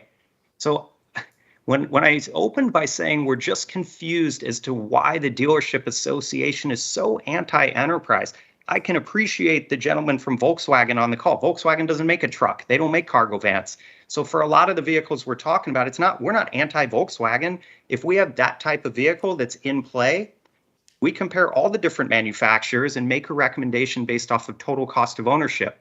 Regardless, it's the city's decision what they want to go with, and we will do everything possible to do business on the island because the city has told us how important that is. If, and I'm not saying that he would do this, if the gentleman from the Volkswagen dealer, I believe it was Mr. Brown, says we refuse to do business with Enterprise, then I can't do anything about that. But if we are looking for a Tiguan, for example, Volkswagen Tiguan, and we can acquire that through Mr. Brown's dealership, and that makes everybody happy, then great, let's do that. But we're just very confused as to, this is not, from our view, this is not a dealership association versus Enterprise. We need the dealers to work together to provide Charlottetown the best overall fleet plan. And there were definitely some areas of opportunity as we went through our process for Charlottetown to run a more efficient fleet plan. And us as a full service fleet management provider, that's what we are trying to do for Charlottetown. We love the fact that we can keep it local. But essentially, it is not being acquired locally.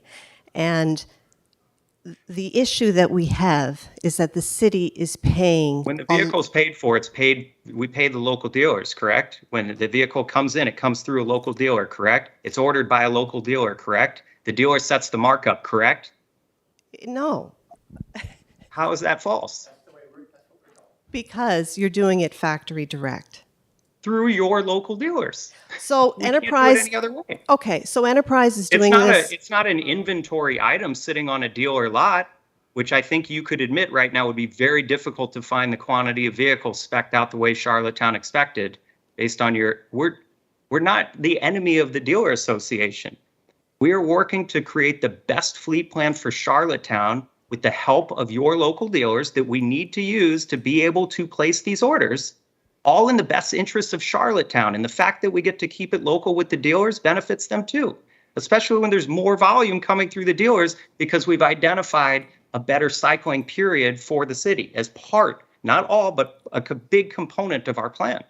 So why does the city need to pay Enterprise Fleet Management to do this? Why can they not work through their local dealerships that employ local people? I guess I'll ask you these questions.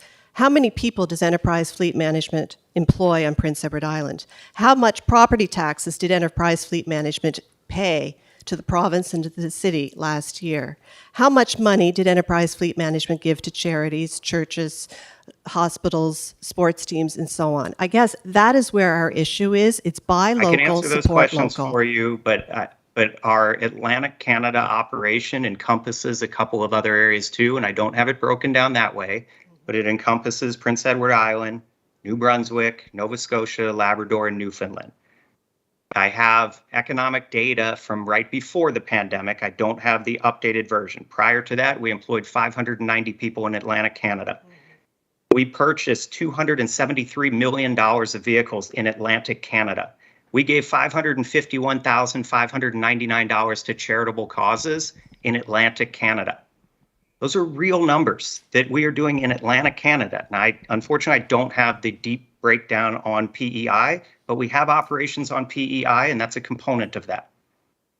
Okay. We do a lot of business locally based on the way that we're structured, and we're trying to do business locally through this agreement as well. Again, you're not our enemy here. You're our friend, but it feels like you feel like we're the enemy. You're adding, you're Mr. doing President, sir, sorry. just again, they can't see you. Can you just introduce yourself? I know they know Jamie. Yeah, Just Charlie Fitzpatrick, the Charlie Dealer Fitzpatrick. Association Thank president. you, Charlie. But you're combining enterprise rent-a-car and enterprise fleet management. There's a difference, right? It's all one company. It's the parent. Okay. We do different things within the company. We have different services. So are you Rental saying car. that you guys buy the vehicles from the dealership? I've been at it for 38 years. I've never seen a check from Enterprise for a vehicle. They just come through. They're a flow through, unless you guys do business different in the U.S. than in Canada. But in Canada, we don't. It's just a flow through. We don't get any checks from Enterprise. I'm just a little confused when you say that you buy from the local dealers and they set the markup and stuff. I think you buy directly from the manufacturer. I understand, but maybe not. Maybe I'm misunderstanding. No, we order through the local dealers in Canada. Okay. Councillor Duffy, I know you've been waiting patiently, and so is Councillor Ramsey. Councillor Duffy, do you want to go first? Just a few comments. Yeah, just get your mic down there so they can hear you clearly, sir. Sure. As far as the operational issues are concerned here tonight, Lisa, with all due respect, you're citing the add-ins and the add-offs and the comparisons and all that. We, the elected people in here, like, I'm confused, I'm sure Councillor Ramsey is and Deputy Mayor Cody is. We don't live in that world. What we should have here tonight, Your Worship, we should have our operational people here tonight who can concur with Lisa or not concur with Lisa. So I don't think there's anybody in here with the background or training that can even comprehend of, the add-ons, the racks and the plows and the blades and all that razzmatazz. The second part is, I don't understand this $100 a day penalty after a certain date. I don't understand why 3 dealers on PEI choose to use us when they want. They'd be Reliable Motors, Fairall Ford, and Summerside Chrysler Dodge. What about the other, I don't know how many other dealers there are, maybe 10 or 12 or whatever. Like, if these 3 people can do the $100 a day without any qualms about it, I don't know why the other folks can. I just want to make one point clear, and I repeat it time and time again. We have a 16-year-old policy called the Procurement Policy. I hear all the time, we want to buy local, we want to buy local. Well, you have to understand, we, with stewards of the taxpayer's dollar, we cannot buy local unless it happens to be the lowest price, because our procurement policy states, the City of Charlottetown recognizes that the taxpayers of this city expect and have the right to receive a high level of service at the lowest possible price. So we're out of that game they call local. My wife and I, we buy local to support local industry, but that's our money. We can't spend taxpayers' money to buy local in order to help our local people. We would love to be able to do it, but what would happen after a while? Things get out of control, and all of a sudden, our budget goes from $69 million a year to 73 million because of everybody's running around buying local to be friends with everybody. So we can't buy local, but it bounces back all the time. We have to get the best possible price or the lowest possible cost. As far as the property taxes are concerned, this rears its ugly head. I know it's not popular what I'm going to say, but I'm going to say it anyway. When you buy your property taxes, you're just like my wife and I. I pay taxes, and I get roads paved, streets paved, I get lighting in my neighborhood, I get fire protection, I get police protection, all the amenities of parks and recreation. I pay that through my taxes. I don't get any business back because of that. And it's the same with the commercial tax. You are getting services from the city of Charlottetown, programs and services, and that's where that money goes to. So I don't get any cuts because I pay taxes when I go to Sobeys grocery store or Atlantic Superstore. So those are just my points in what has been said so far. I wish our staff, our operational staff was here, especially Mr. McFadgen. He's not, so with all due respect to both parties, I'll sit back and listen. Thank you, Your Worship. Councillor Duffy, I believe when the deferral was voted on the request of Councillor Rivard, it was to bring in both groups. That was my understanding. That's what the deferral was on. I didn't hear about staff. Councillor Donna?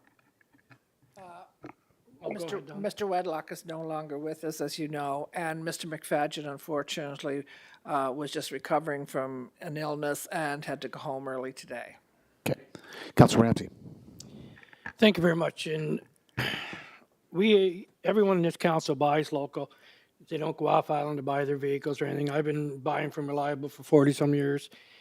I was great friends, but I got a nasty email last year from their owner saying that I didn't volunteer, I didn't do anything for the city, and he knew me, and I said back, I said, I don't appreciate your comments.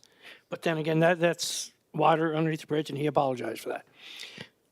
I asked just when we had 10 automobile associations in, was it last July or something, when Farrell and everybody was here? Last June. Yeah. So anyway, I asked the question to you, Lisa, was how come when we put out RFP, since I've been a councillor for 8 years, there's only 1 or 2 or 3, like I understand the Volkswagen's not into the trucks, or these other dealerships are not in half-ton trucks, but our last RFPs basically were going to Summerside. So I said to somebody, does the Summerside Dodge dealership have more skin in the game than our local dealership here in Charlottetown? Why he would win the bids? So then I talked to somebody at Reliable, and I won't mention their name, but he's not there anymore, but he used to do the fleet RFPs. And he said, we just can't compete with Summerside. So that's, and we still like to spend our money in Charlottetown because it is our taxpayers, and we're all taxpayers ourselves. And this is what the average public doesn't realize. They think once we're elected, like everything's free. But I pay taxes just like Councillor Duff and everything. But, and this is the comment I got back from me, and I'm just saying, I still never got an answer to that question. Why, and this is before the enterprise thing came aboard. I kept asking it for 7 years. Why is there only 1 or 2 RFPs like being put out there? Like this last time is the first time I ever heard that Farrell Ford's been in the game for the last couple of years. I always knew Reliable was in the game. I mean, that was it. And then Summerside's in the game full-time. So I still never got an answer to that. And I'd like to thank both parties too, because it's very informative here. Lisa, or the president, do you want to respond, or do you want to just wait for the other questions? I can ask one of the dealers to respond if they would like to. My response would be, I can't answer that. You would have to approach each of them. All I can say is that there are only a handful of dealerships that could possibly respond to a tender when you're looking for a specific size truck with specific equipment and requirements. So there's only so many that can respond to begin with. But in terms of why they're not responding to tenders, I can't answer that. Okay, Councillor Yankoff, Councillor Rivard, and then Councillor Bernard. Thank you. This was a question I've asked a few times, and with everyone here, might be able to get it answered. So we have 3,573 municipalities in Canada. We have 492 municipalities in Atlantic Canada and 63 in PEI. Of all of those, how many are actually using the enterprise fleet management system? And do we have best practices and analysis, an accurate analysis to match those for decision-making? Thank you. Is that for enterprise? Yes, enterprise fleet management? Yep. Do you want to answer, please? I can. So here in Eastern Canada, we've existed in Eastern Canada for over a decade, just in the fleet management business, and primarily up until about a year and a half, 2 years ago, serviced exclusively the commercial sector. We created a relationship with an organization, LAS, who I believe is comparable, but I'm not knowledgeable enough, but I believe comparable to like what the Federation of Prince Edward Island municipalities would be. LAS started making some introductions by understanding our program, making some introduction to Ontario-based government entities. So I don't know the exact number, but I can tell you that we have existing partnerships with the town of Tillsonburg, the town of Smith Falls, the town of Blue Mountains, the municipality of North Grenville, the town of Hawkesbury, the town of Greater Sudbury. We've got Orangeville. We just started with West Perth, Clearview. So the reason that this portion of our business has grown so much over the last 18 months is both with the help of with LAS, but also with the successes that we've had with our existing customer base. And in the packet that was provided to you, I believe we even gave 3 references from some of our municipal entities. We've also started doing business in Atlantic Canada with Grand Falls Windsor recently, and of course you all. And so this continues to be a rapidly growing part of our business because we're, quite frankly, we're really good at managing vehicle life cycles. And we pride ourselves on the service that we provide. We pride ourselves when it's important to our clients that we keep the business local. And for most of our municipalities and entities that we work with, that's a high priority. And then we have to deliver on the back end and do what we say that we're going to do. And so we've encouraged, I believe, throughout the process, going through the due diligence or however you all looked at this, we encouraged you to reach out to our existing client base with the references that were provided to have them tell you how they feel about us so far. And we'd continue to encourage you to do so. Councillor Yankov, is that clear to you? Just by going through and counting with my fingers, so that means one in the Maritime Provinces, Grand Fall, Windsor, and potentially PEI. Is that what I heard right? So in the Maritime Provinces, there's one other one besides PEI? That are fleet management clients of ours, yes. Okay. So that's 2 out of 492. Well, we have so we do, as a business, we have elected to focus on fleets that are of a certain size and above. And the number is 20 and above is what our cooperative purchasing agreements state. And so a lot of the municipalities that are probably in the 490 or whatever the number is that you stated, don't fall within that realm. And the reason that we do that is because for somebody to benefit from the programs that we offer, there needs to be enough there to have it make an impact. And we've elected that that's our niche of clients that we are working with. Thank you, sir. Councillor Rivard and then Councillor Bernard. Thanks again, Your Worship. I can't read across the screen really well. Is it Alexander? Is that? I think according to the CRA and my mother, yes, but I go by Alex. But Okay, you can call Alex, me whatever you like. okay, thanks. So, Alex, just going back to the question I asked earlier, just around the fleet codes, and Lisa just had made a comment on behalf of the association, saying that the prices that we're looking at here as a comparison is one is kind of with the additions added on to the truck, and versus the base model. So again, is that accurate from your side? Because I see the same fleet code that's being used by both organizations, and I see a $15,000 difference in the vehicle price. And this is where I'm personally trying to wrap my head around. To be fair to everybody, I don't know if the gentleman that worked with Jonathan Stewart had given us specific aftermarket that they incorporate into specific vehicles. Now, for the first vehicle order, it was primarily F-150s. I believe there's a F-250 and then a Ram truck in there as well. So I personally don't know the exact use of every one of those vehicles. If those are outfit with heavy, $15,000 of equipment would be a lot for that size truck. It's not unheard of, but that would be something that normally we would want to build in because that is obviously a cost. But I don't want to disparage any of the dealers that submitted whatever they submitted to you. I mean, the reality is that I can't speak to whether they sell retail or fleet. I can speak to the fact that having inventory on dealer lots throughout the COVID period has been incredibly challenging. And I can speak to the fact that the manufacturers have not made it very easy for, at least for dealerships that we talk to acquire the types of trim levels that were the original ones that we ordered through the local dealers. No question about it. If you needed a vehicle and you put out an RFP during a very challenging time for the dealerships, and they were responding based on what they had on their lot at the time, it's possible that the pricing was that for the vehicle they have if you needed it by a certain time frame. So there's so many variables at play here that this is not, in my opinion, about can enterprise buy better than you can.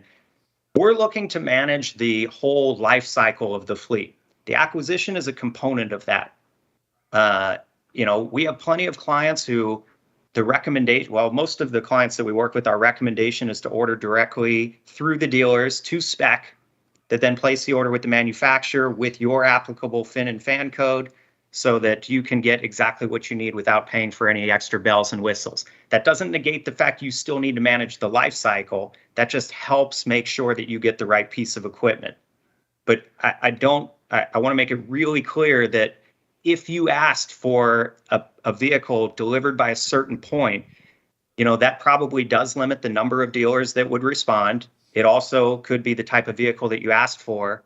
And if what they have on the lot is what they have on the lot, and that's the best fit, and that's what they respond with, that might be all they had to sell you based on the OEMs making it incredibly challenging for us and for dealerships to provide inventory over the last 2 years. Okay, thank you. I hope that answers your question. And again, dealerships are our partners, so I want to make sure that that this doesn't come across as that we are trying in any way, shape, or form to throw our partners under the bus or act like they don't provide an essential part of this service as part of our entire plan. Okay, thank you. Can I just follow up quickly and say, Alex, it did for the most part answer my question. Again, my fear, what we're looking at here on our spreadsheets that we have in front of us, again, is showing that the savings on each vehicle is anywhere between $15,000 to $19,000. And again, I don't want everyone to assume that that's going to be the savings on every single vehicle being purchased over the next 10 years, because I don't think it would. I think that would be an unfair assumption. I think that I don't know. Again, there's so many variables at play here that if you react, the reality is 47% of the city's fleet was over 10 years old when we started engaging with you in conversation. You all ran vehicles longer than you should, and it creates it saves on capital expenditures, but it probably crunches your operating expenses. And, if you operate that way, you're forced to have to, I'm sure that every year, I would be surprised if this isn't the case, that the various departments are requesting for more vehicles than they end up getting approved for. Is that a fair assumption historically? Okay. I'm asking, I don't want to assume. Yeah. Nancy, can you answer that question? The question he asked? Do you want him to repeat it? Yes, typically, the requests are in excess of what we are able to a grant, yes. So whatever that ends up being, it ends up being, and that's not uncommon. But when you do operate that way and a important vehicle goes down and you don't have a replacement, now you have to replace it quickly. And again, that could cause you to spend more than you need to because the overall plan is a little bit reactive. So when we look holistically at what is the best fleet plan and the right way to operate, there's a different way to operate an F-150 than there is a Volkswagen Tiguan, than there is a Silverado or Ram 5500 with a hydraulic dump body on the back. You also use different mileage patterns, which influences depreciation. There's a lot of different variables that come into play. And so I never try to tell we have no idea what you can buy vehicles for outside of us. You might have provided us some examples of here's what we spent last time, and we can show you here's what it would have been through us. But I wouldn't assume that we could save you $15,000 to $19,000 per vehicle every time you acquire. I can say that we can create a consistent buy on the front end based on whatever the OEM's pricing is and what the dealer markups are that you find acceptable on the island. And I can tell you that we can do everything possible to help you manage the total cost of ownership over its life to minimize that, which ultimately we believe benefits the taxpayer because they get more for less. And hopefully operationally, it makes it easier for your teams. If you provided us whatever that aftermarket was, and again, on a half-ton F-150, I don't know what would be $15,000 to $19,000 in aftermarket expense. I've got some ideas based on other municipalities of how they upfit vehicles. But when people provide us that information as part of the cost analysis, we would absolutely build that in because it's an important and a large, sizable expense. Okay, thank you, Alex. Councillor Bernard, and then Deputy Mayor Cody. Councillor Bernard. Thank you, Your Worship. And I'm glad we had this conversation because I was hoping, early on when we started this conversation with Enterprise Fleet, and Alex alluded to it, where we were adamant that it had to use the local dealerships and the vehicles had to come through local dealerships. So I'm glad that Alex was here to confirm that because that's why I was always kind of confused. Well, we're using local dealerships. We just went through Farrell Ford. I think it was 18 vehicles was the number. My understanding is that Farrell Ford put in a markup, I think it was $500 a vehicle. Looking at the contract, I think they have anywhere from $200 to $2,000 they can mark up to. It's up to them. They're giving the markup. The vehicles are coming through Farrell Ford. The city has the right to say where they're serviced. We said we're going to service them local. So I'm hoping that there was some misunderstandings that were out there that would probably get cleared up. That's why I agreed to defer this to this meeting, so we'd have both parties in the room. Because it was always, I think most of us always were under the impression that this is a team event. Talking to some people, as Councilor Ramsey said earlier, one of the dealerships that used to deal with this quite a bit basically said, well, we can't compete. So we're not beating anymore. So the last 3 years, 2 for sure, maybe the last 3, our trucks have been purchased in Summerside. Now we've got 18 vehicles that are purchased at Farrell Ford. 18 vehicles that would be serviced through Farrell Ford. So for us as elected officials, it looks like it's a win-win. So I don't think, and then it became one versus the other. And so, I'm kind of happy to hear both sides tonight. And as far as how many dealerships, this only came through FCM not too long ago. We have a displaced left turn intersection in East Raleigh. Well, it's the first in Canada. Just because it's the first, it doesn't mean it doesn't work. It works very well. So for me, the other thing the fleet manager has assured everybody is that he makes the call on where the vehicles get serviced. So it's not, and I'm glad Alex again alluded to it. We're trying to make this work for both. So, and from what I've heard tonight, I'm glad we had the conversation because I think for me, it's just everything came out to what I thought the expectations were, and I think the more that we can put through the local dealerships, the better. And I think this first order, having 18 or 19 vehicles come through Farrell Ford is a win for the city of Charlottetown and for local. So Anyway, Your Worship, thank you. Thank you, Councillor Bernard. Deputy. Thank you, Your Worship. It is kind of interesting to hear and read that, there's been no bids when we go out to tender. We've just heard an example of a dealership being penalized by not being able to deliver that. And it is really unfortunate to only find out recently that there are no penalty clauses in this deal with Enterprise. And I'm not sure why or how that works, but you would think we would try and keep things fair for everyone participating in this exercise. And I don't know if you guys have the spreadsheet in front of you. It's Appendix C. I've been trying to wrap my head around. It's the 10-year cycle that you guys have provided, and I'm trying to understand the difference between the equity owned and the equity leased. Because, at the end of the day, that's where we're looking to try and find this annual savings number that everyone keeps raving about. So I don't know if someone can explain the equity owned and the equity leased to me. Sure. I can hopefully clarify that. So there are two, I believe there are two 10-year models. Are you able to let me know on the fleet budget side, with the bottom right or the middle of the right page where it says average sustainable savings under the pie graph?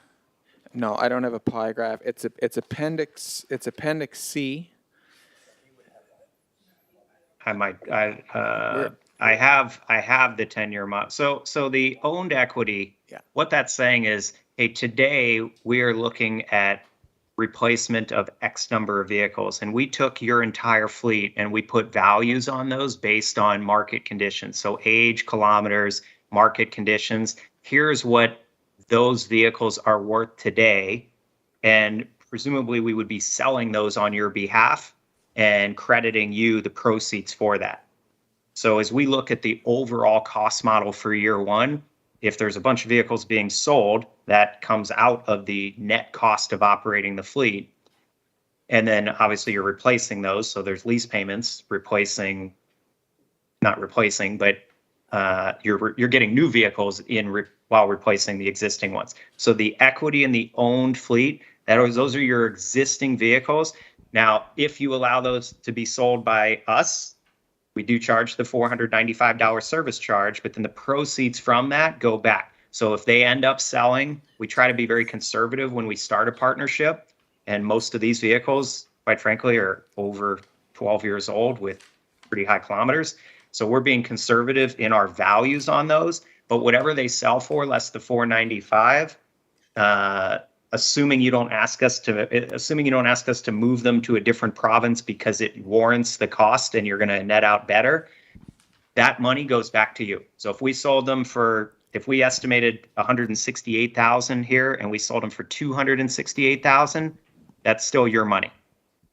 Does that make sense before I move on? Or any questions about that before I talk about the fleet equity? Yeah, it does. It does make sense. And as you liquidate our current assets, the vehicles, to put that back into the cost of leasing vehicles, basically once we're out of vehicles, then what happens? We're just on strictly leasing, making payments with really, I'll call it like a no down payment because we have no more assets to liquidate. Right. So the way that these leases are structured, it's on a municipal lease or an open-ended equity lease. So it's basically taking the cost of the vehicle and depreciating it down to reduced book value or a book balance over a certain time period. And that time period is what Jonathan went through and presented, and it's different by vehicle type. And it's really based around how long should you run the vehicle for. Now, at the end of the lease, the city has a book balance. And we will come to you. Part of our service is on an annual basis. We're looking at every vehicle in your fleet and making recommendations of which ones to keep and which ones to cycle out and replace with a new one. If it makes sense to cycle it out financially and operationally for the city, and I'm just going to use approximates here because I don't know the exact numbers on the leases that you have, but if you have a book balance after a year of $35,000 on a pickup truck with low kilometers, and we sell it for $45,000, that $10,000 delta less the service charge, the $495, that money goes back to the city. So you benefit from the equity in the lease vehicles similarly to how you benefit from the equity in your owned vehicles. Okay, and certainly not to, cause any hardship here, but that's what I fail to understand, and that's what I said here at the last meeting. We can control our own destiny here in this chamber. We have staff that can monitor our fleet, and if we want to turn them over every 12 months or 24 months or a certain kilometer range, we can do that, because if we give them back to the dealership, if the book value on it is $35,000 and they can sell it for $45,000, would that still not be the city money? Like, do you guys have a special way of liquidating these leased vehicles that is not available to the local dealerships? Well, again, I don't want to in any way, shape, or form disparage the dealerships because they're our partner. I would say that we have maybe a broader stroke than just the individual dealer that you may be taking it to. And what if 12 months isn't the right time? What if the market fundamentally changes? What if your kilometer patterns are higher or lower? There's a lot of different variables that come into play. So could you do components of this yourself? Maybe, but you all have not done that to this date.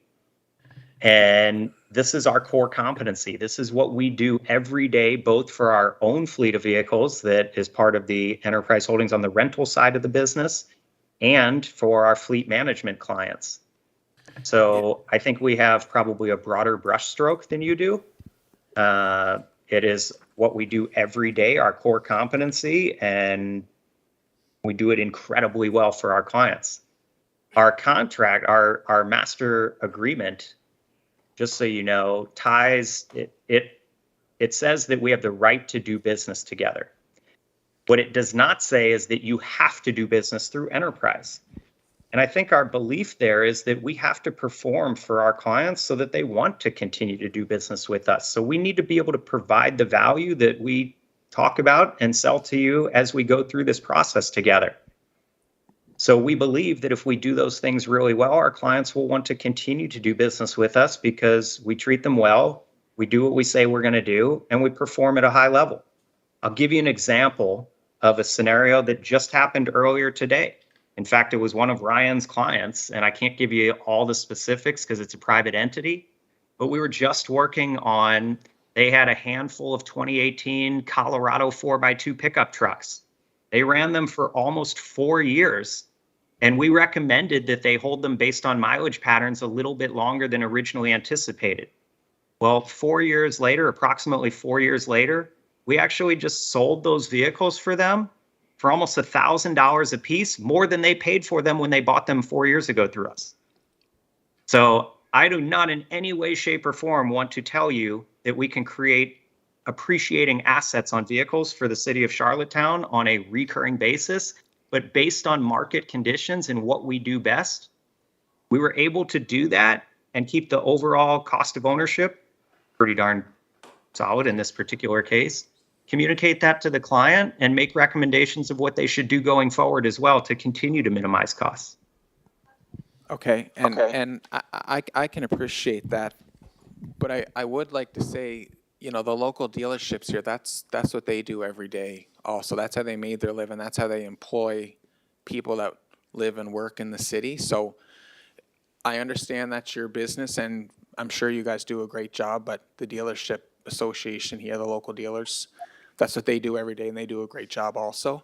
And I'm glad you brought up the fact, and I don't want to jump around here, but if you go to Appendix B, because I was kind of curious on this example, if you're talking about mileage and driving patterns and a Ford versus a Dodge versus whatever, when you look and you say after 12 months that the city decided to get rid of the vehicle, the vehicle for all intents and purposes was capitalized at $50,000.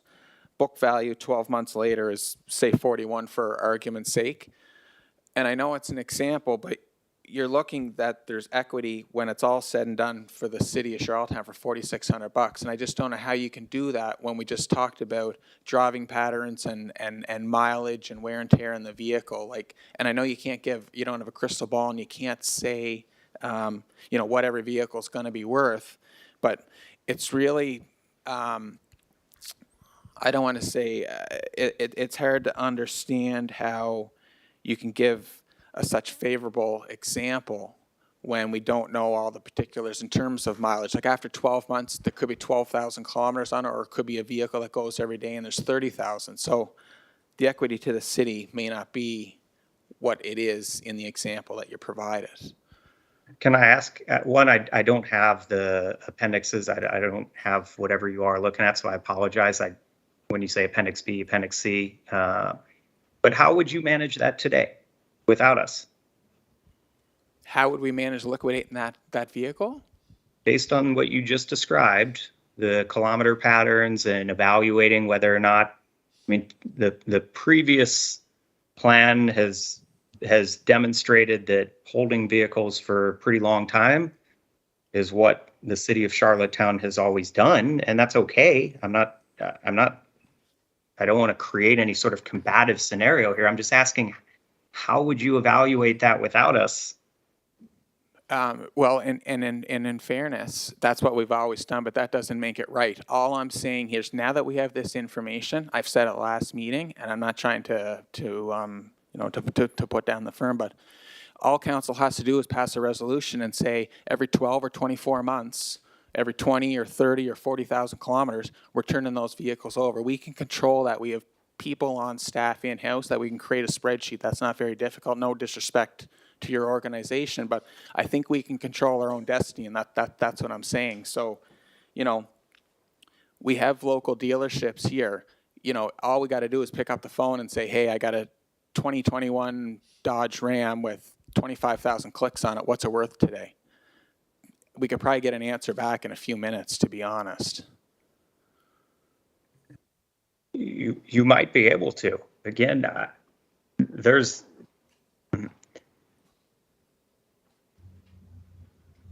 is all we do every day. And we have hundreds of thousands, well over 1 million vehicles. In fact, probably, and I don't know the exact count today, pre-pandemic, we were north of 2 million vehicles operating in North America and with our partners around the world. So you ask, how do we know this? How do we do this? It's 100% our business, 100% of the time, every day. We have to be great at resale. We have to be great at acquisition, and we have to be great at controlling operating expenses. Otherwise, we don't operate as a business. And so, given the number of resources that we have to evaluate this every single day, every single year, we help entities and municipalities like the city of Charlottetown act like a fleet of 2+ million vehicles, doing it for them. You probably could do components of this yourself. Again, you could pass a rule that says replace vehicles every 12 months, but what happens when the market softens? And now that doesn't make sense anymore. I guess you could pass another rule that says to keep it a little bit longer. You can work with the fleet management client or partner like us, whose sole job is to help people minimize total cost of ownership by doing it for ourselves and our clients, bringing that information to you, and then giving the city the ability to make the right decision based on quantitative data. And that's what we do for our clients. And we do it because we're one of the biggest buyers of all the major manufacturers. It's a little bit different than going to one particular dealer who, for all the right reasons, is trying to sell you their type of vehicles. We want to provide the best service overall to the city of Charlottetown, an unbiased comparison of the various options that are out there, and make recommendations accordingly. There also may be new technology. For example, cargo vans. We have a lot of clients historically that have run 1-ton cargo vans because that's what they always did. But the reality is, back in 2014, when some of the body styles changed, it fundamentally changed the payload capacities of a lot of vans. So a lot of our political entities are looking for ways that they can be more eco-friendly, as an example. Well, there's more eco-friendly options for smaller cargo vans today that have higher payload than historically the 1-ton vans that they operated prior to us being involved. but they don't always know to look for that kind of stuff. So by living every single day exclusively in the vehicle industry with so many vehicles on the road, we can help provide that information and that knowledge to you all so you can make the best decisions possible. I don't know why you wouldn't capitalize on that opportunity, especially if overall there's cost savings to the city and the business is kept local. Councillor Tuppy. Thank you, Your Worship. Just quickly, Your Worship, what Deputy Mayor Cody referred to at the start of his presentation was also something that was brought up at our committee meeting, our Finance Committee meeting, where you alluded to the fact that there was and I looked at the tape and I didn't understand, and I just need a quick answer, is I didn't understand, you were saying that one dealer suffered a late penalty. But was that before the umbrella of enterprise, or was that previous to the 18 car or 18 vehicle order we put in? You know what I'm saying? Yeah. You said there is no late fee, but yet, and I think it was a police department, was just an ordinary truck, not a police truck. It was just an ordinary pickup, so to say. There was one on the lot that was $5,000 or $6,000 more than the one we ordered, but in order to comply with the late penalty, the dealer decided to give the more expensive truck to the police department. Is that true? No, he went to another dealer to get the vehicle. The police department did, or No, the vendor. okay. Yeah. So, And I believe a letter or reference was made at our July meeting from this dealership that there was a penalty that amounted to, in the end, about $5,000. so in order to satisfy the late fee not being applied, he spent $5,000 more to satisfy being punctual. I think the former CAO worked out that arrangement with the dealership. Okay. Maybe the president knows a little more. Can you give us some light on it? No, I can only give you light on the question you're asking, why the dealers aren't quoting. Well, one was because of the lack of vehicles in the last 2 years, but that late fee would have a very large component of them why you didn't quote. I know if I was a dealer in the city and I was going to have to pay $100 a day on something I'm probably selling and making, not very much money on, I don't think that would be a wise business decision. Do I understand from what you're saying that the enterprise deal, there is no $100 a day penalty for a late fee? That's what I was led to believe. Is there a late, Nancy, could you please verify? Is there a late penalty fee in the tender? There is not. There is There not. you go. So why are we bothering even discussing that other one in the committee room about the 5,000? I feel badly for the dealer, of course, but if it wasn't underneath the umbrella of enterprise, it's really not a topic for consideration other than. No, the dealer said, he asked, are there late penalty fees on this tender? Yeah. And I said, no. That's right. And he came back and said, well, when I tendered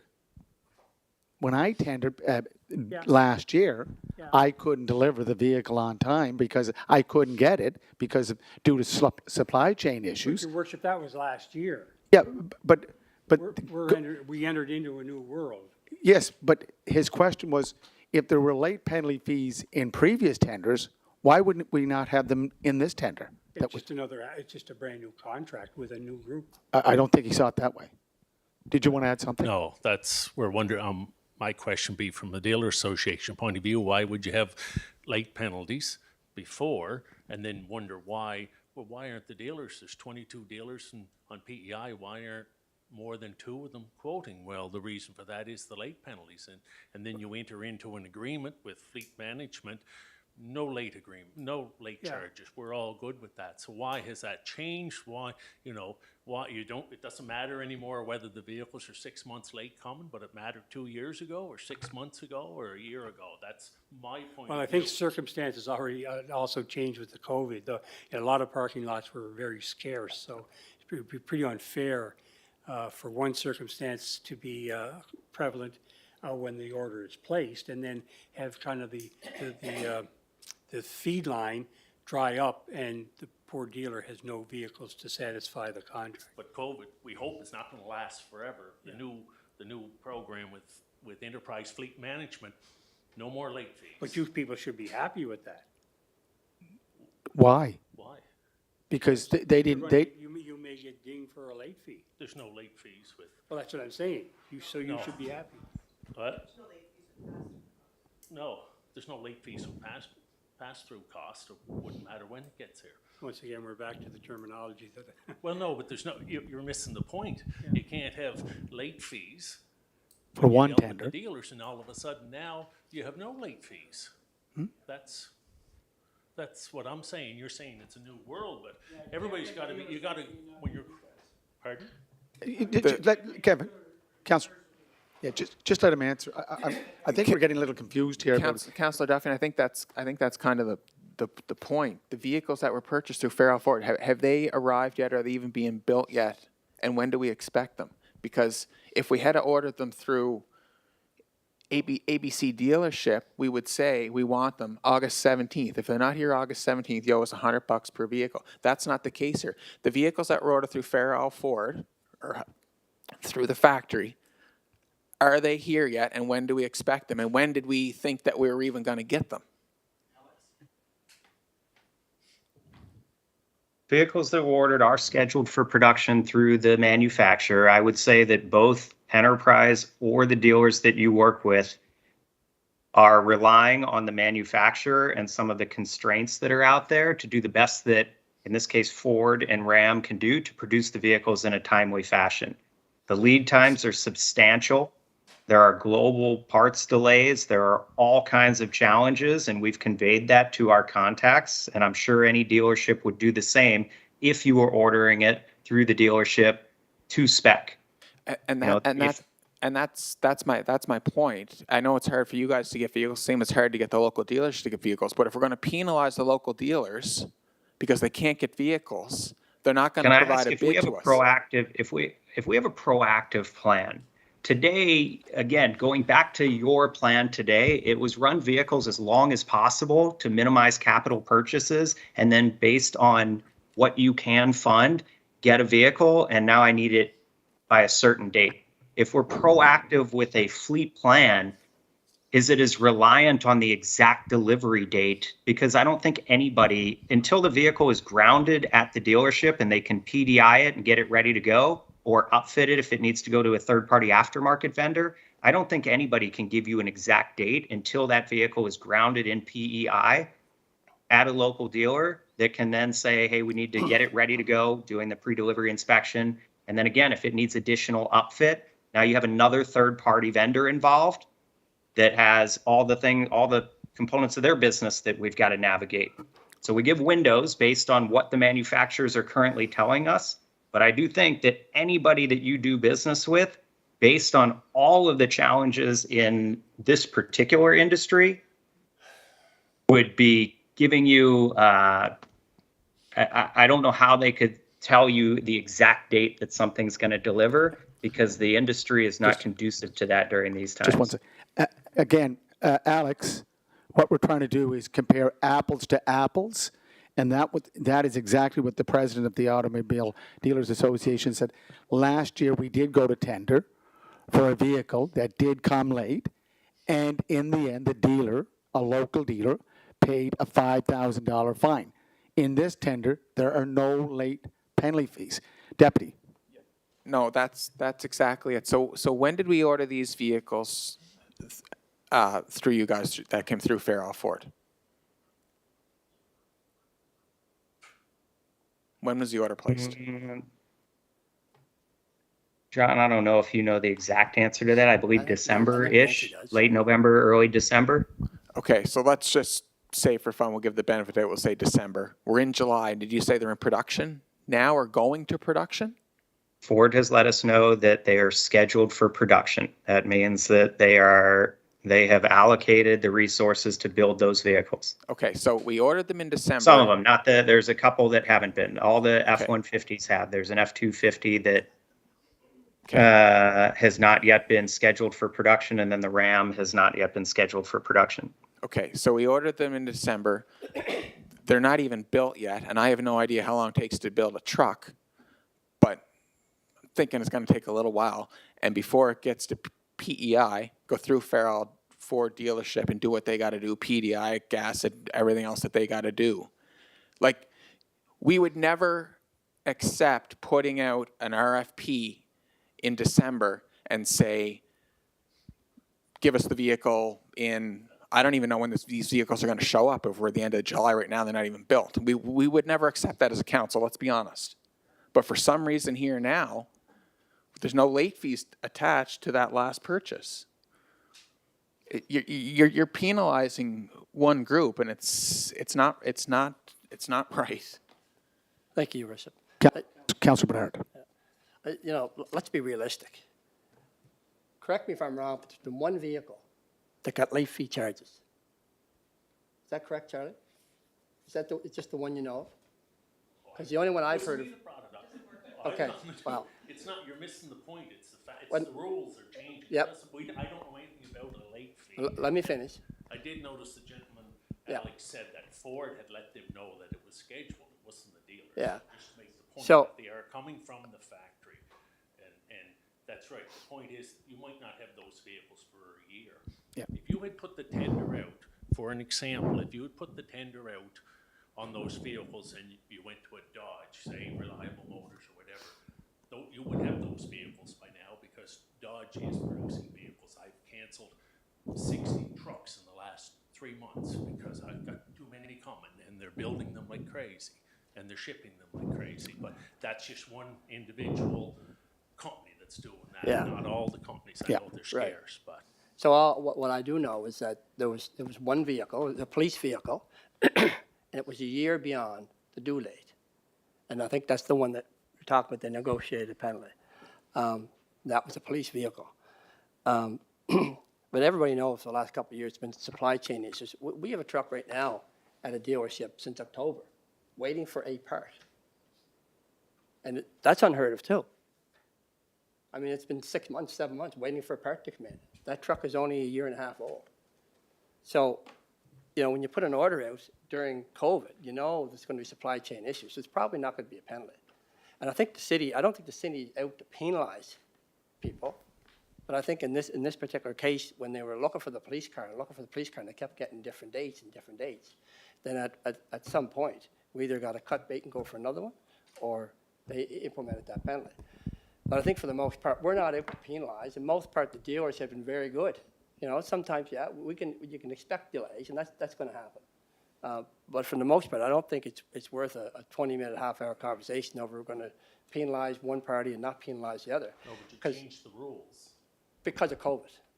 No, These was no, ordered- because COVID's not going to continue. There's going to be a stop. No, but when these were ordered, COVID was Yeah, but was in big 3 time. years' time, you've got eliminated that $100 penalty. It's not going to be any more. So you've eliminated that. In 3 years' time, it's not going to happen. All I'm saying was the penalty. It may be reinstated. I mean, if we're going to order vehicles and we're told they're coming in 6 months and they don't come in after a year's time, the city has to do something. Yeah. So you break your contract with Fleet Enterprise and make them pay a penalty? No, I doubt it. no, I'm not saying that. You're saying Well, that, you're saying that it might come back in. The only way you can bring it back in is to change your contract with fleet management. You're not dealing with the dealers anymore. You're dealing with the fleet management company. So if you're going to decide in 2 years' time we're going to put in $100 a day penalty, well, you know, I know some municipalities that have had that penalty and they didn't get any tenders. They had to get rid of the penalty under the COVID situation because dealers just said. Okay. which makes sense, because Yeah. they really don't have a timeline during COVID because of supply chain issues where they can meet those deadlines, Okay. right? Yes, Yeah. but the thing is, so there's going to be this is not okay until December 2022, we're going to have no penalties. But after December 2022, we're going to start having late penalties. Yeah. We're going to charge Enterprise $100 a day. Okay, you know. all we're doing now is just crystal balling. I think Yeah. we're just going back to, Okay. okay. Councilor Rivard, do you want to wrap this up? Yeah. And sorry, Mayor Brown? Yes, Can, Mr. Brown? Can I just, although I don't sell trucks, you're very correct. We do sell a lot of used trucks though. You know, when we're looking at this as a whole, it's kind of like splitting hairs. Okay, so you lease a vehicle through Enterprise, and you're not leasing it through the dealer. You're leasing it through Enterprise, and you're dealing directly with the manufacturer. You're not dealing with the local dealer. You're dealing directly with the manufacturer. Physically, flows through the local dealership, but it's not the local dealership that's selling the vehicle. Okay, so that's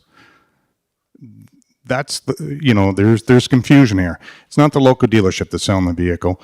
It's it's Enterprise through the manufacturer. Okay, so but again, the price of the vehicle, whether you go through Enterprise or if you properly tender this through local dealerships, the price is basically it's the same. Okay, but my question is, why does the city of Charlottetown, that has a fleet manager full-time on staff, why are you going through a fleet management system or company when you have a fleet manager on staff? Why are you paying twice? Why does the city want to waste taxpayers' money, Councillor Duffy, and pay twice? Because let's face it, you lease the vehicle through Enterprise, you lease the vehicle through the local dealers, it's the same price. It's basically, but you're paying twice. You're paying twice to manage because you have staff. You have a fleet manager on staff. And then you're going to pay a fleet management company on top of that? To me, that's wasting taxpayers' money. Thank you, Mayor Brown. Okay, Councillor Rivard, then Councillor Duffy. Councillor Rivard. Okay, thank you, Your Worship, and I'll end on this. From everything I got tonight, again, thanks for both parties being here. There's no doubt that Enterprise offers a great service. No one's arguing that at all. What I've always been confused about, and what I've always argued, is the fact that a lot of us have been sold on the fact that we're going to have $1.5 million worth of savings for the city. Period. But really, if we were to manage our own fleet and do something similar, and Alex, you touched on it, there's probably components of this that we can do. I'm just saying, let's assume that you just kind of threw it out and surmise that you did it every 2 years, and we did it. The savings would probably be over $1 million over 10 years, just based on that. So we're saying that the program's great and the turnover and everything is great that Enterprise is offering, but I'm saying the same thing, parts of it can be done internally, and we can still save anywhere between 1 and 1.5 million, just based on a 2-year turnaround. So we're really not saving 1.5 million. We're saving something based on a good service, but it's not that number that we can't come. I'm not saying equal to, because you guys are expert at what you do, but we're not starting off at zero. So it's not. Does that make sense? Is that right? Just ask Alex. Are you asking the question to him? More of a statement. Just unless I'm way off, it's just more of a statement of clarity, I guess. I don't know who it was, but right when I got on, someone was talking about not being able to replace a sidewalk for 7 years or something to that degree. I'm not saying that you can't do components of this yourself. I'm saying, why would you? You all, with all due respect, you haven't even let the program start before countless times it's been questioned. As opposed to finding all the reasons why it doesn't work, will you all give us the opportunity to do what we do best for you, that you started the process for? But we weren't, and Alex, in all fairness, we weren't offered all the information. We've been told that we're going to save 1.5 million, period, over 10 years. Versus what your current spend is today, yes. Okay, yes. Guys, we could come up with a gazillion different crystal ball scenarios. I get it, but I could come up with many that I haven't brought up here that would negate some of your arguments. I don't disagree with what you're saying, but we're so hypothetical. The fact of the matter is, you provided us with your information and costs, not you all, but whoever, Stevens. And we took that information and said, here's how you do it today. Here's what our recommendations would be. And here's what the end result would be. But we Alex, haven't yeah, even been just- given the I'm not, ability to do it. Alex, I'm That's- not that's good. disputing anything you're saying. Okay. Okay? Alex, just, he's clear on, all he was trying to do was get a clarification. But Alex, the reason we're back here, because legal counsel told us that the process was not followed. So that's why we're back here discussing it tonight. Okay, Councillor Duffy? I just wanted to advise Mr. Brown here that when it comes to our fleet manager, he's probably got maybe 19 to 22 other duties he has to perform around the city. He just doesn't have time. He's run from 7 o'clock in the morning till 7:30 at night. So he's got a heavy workload, so it just wouldn't work. He's not only the fleet manager, he's 19 or 20 other capacities within the city. Anything from a leaking roof that's cost us $1 million, you just don't order one of those through the catalog. He's always on the run doing something, so it wouldn't work. Thank you, Your Worship. Okay, so we're at a juncture where we had a deferred resolution from the July meeting. Donna, do you have that deferred resolution? So the deferral went 9-0. Oh, actually, just before I go on, Councillor McCabe or Councillor Duran? Any comment? Questions? No, I'm good, sir. Councillor McCabe? I'm okay. I'm Okay. just as I was when we started. Stand up and So, what's that? I said, it'd be nice to have, if you're planning on putting a vote on the floor, it'd be really nice to digest the information, and we can vote on next council meeting, but I don't think voting right now, after just getting clarification, I don't know how council feels, but. I agree. Yeah. I So- agree too.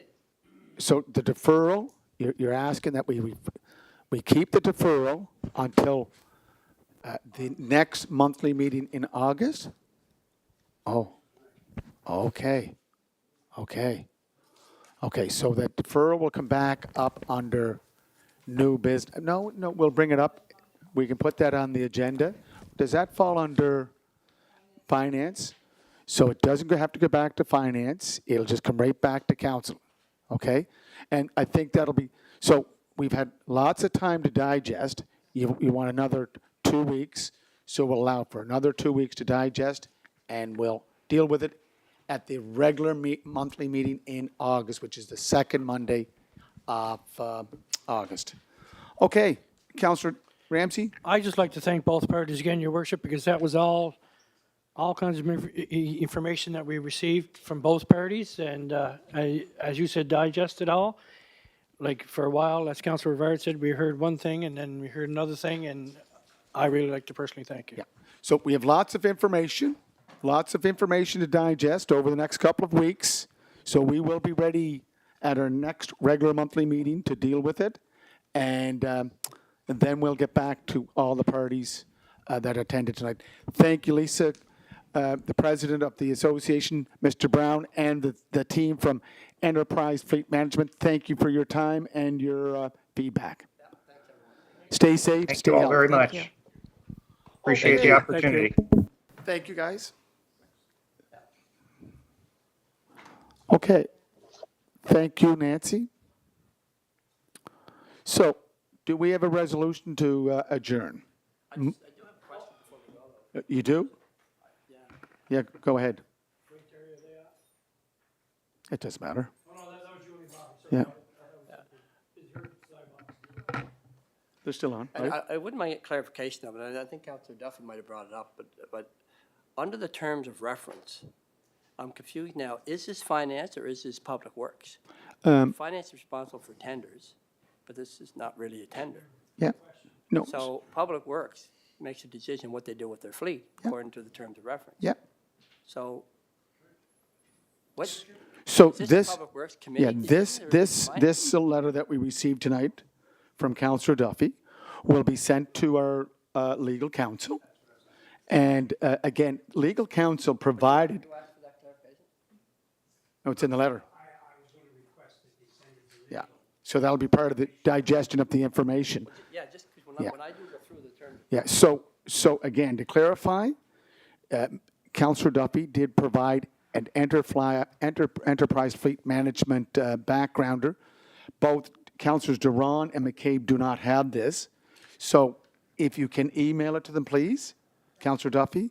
And then, Donna, could you also get our solicitor, city solicitor, Mr. David Hooley, to provide his background on why we had to come back to this process?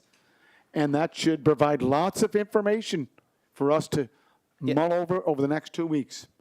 Well, you don't want to hear again. No, it's going on council floor. Your worship, ultimately, I don't know if it really matters that it comes through Public Works or Finance. I think ultimately, ultimately the vote is taken by council. So We didn't think it would matter before? We'll get, no. But I think tonight was Some are a saying we didn't follow properly. yeah, tonight was a good exercise Yeah. It was. in getting Yeah. all the information. And I think ultimately the vote will have to come back to council, period, on the council floor, where decision will be made ultimately. there was a It doesn't resolution, matter what- there was a resolution put on the floor at our last monthly meeting, July monthly meeting. It was deferred, moved by Councillor McLeod, seconded by Councillor Rivard, to defer it on the second Monday of August. That deferral will come back. Now, this, in the meantime, will go to the legal opinion. And Your Worship, Yes, sir.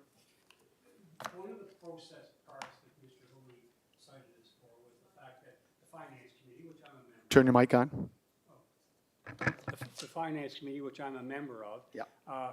We didn't properly move it towards council. We deferred it instead of referring it, or we referred it instead of deferring it, correct? One or the other.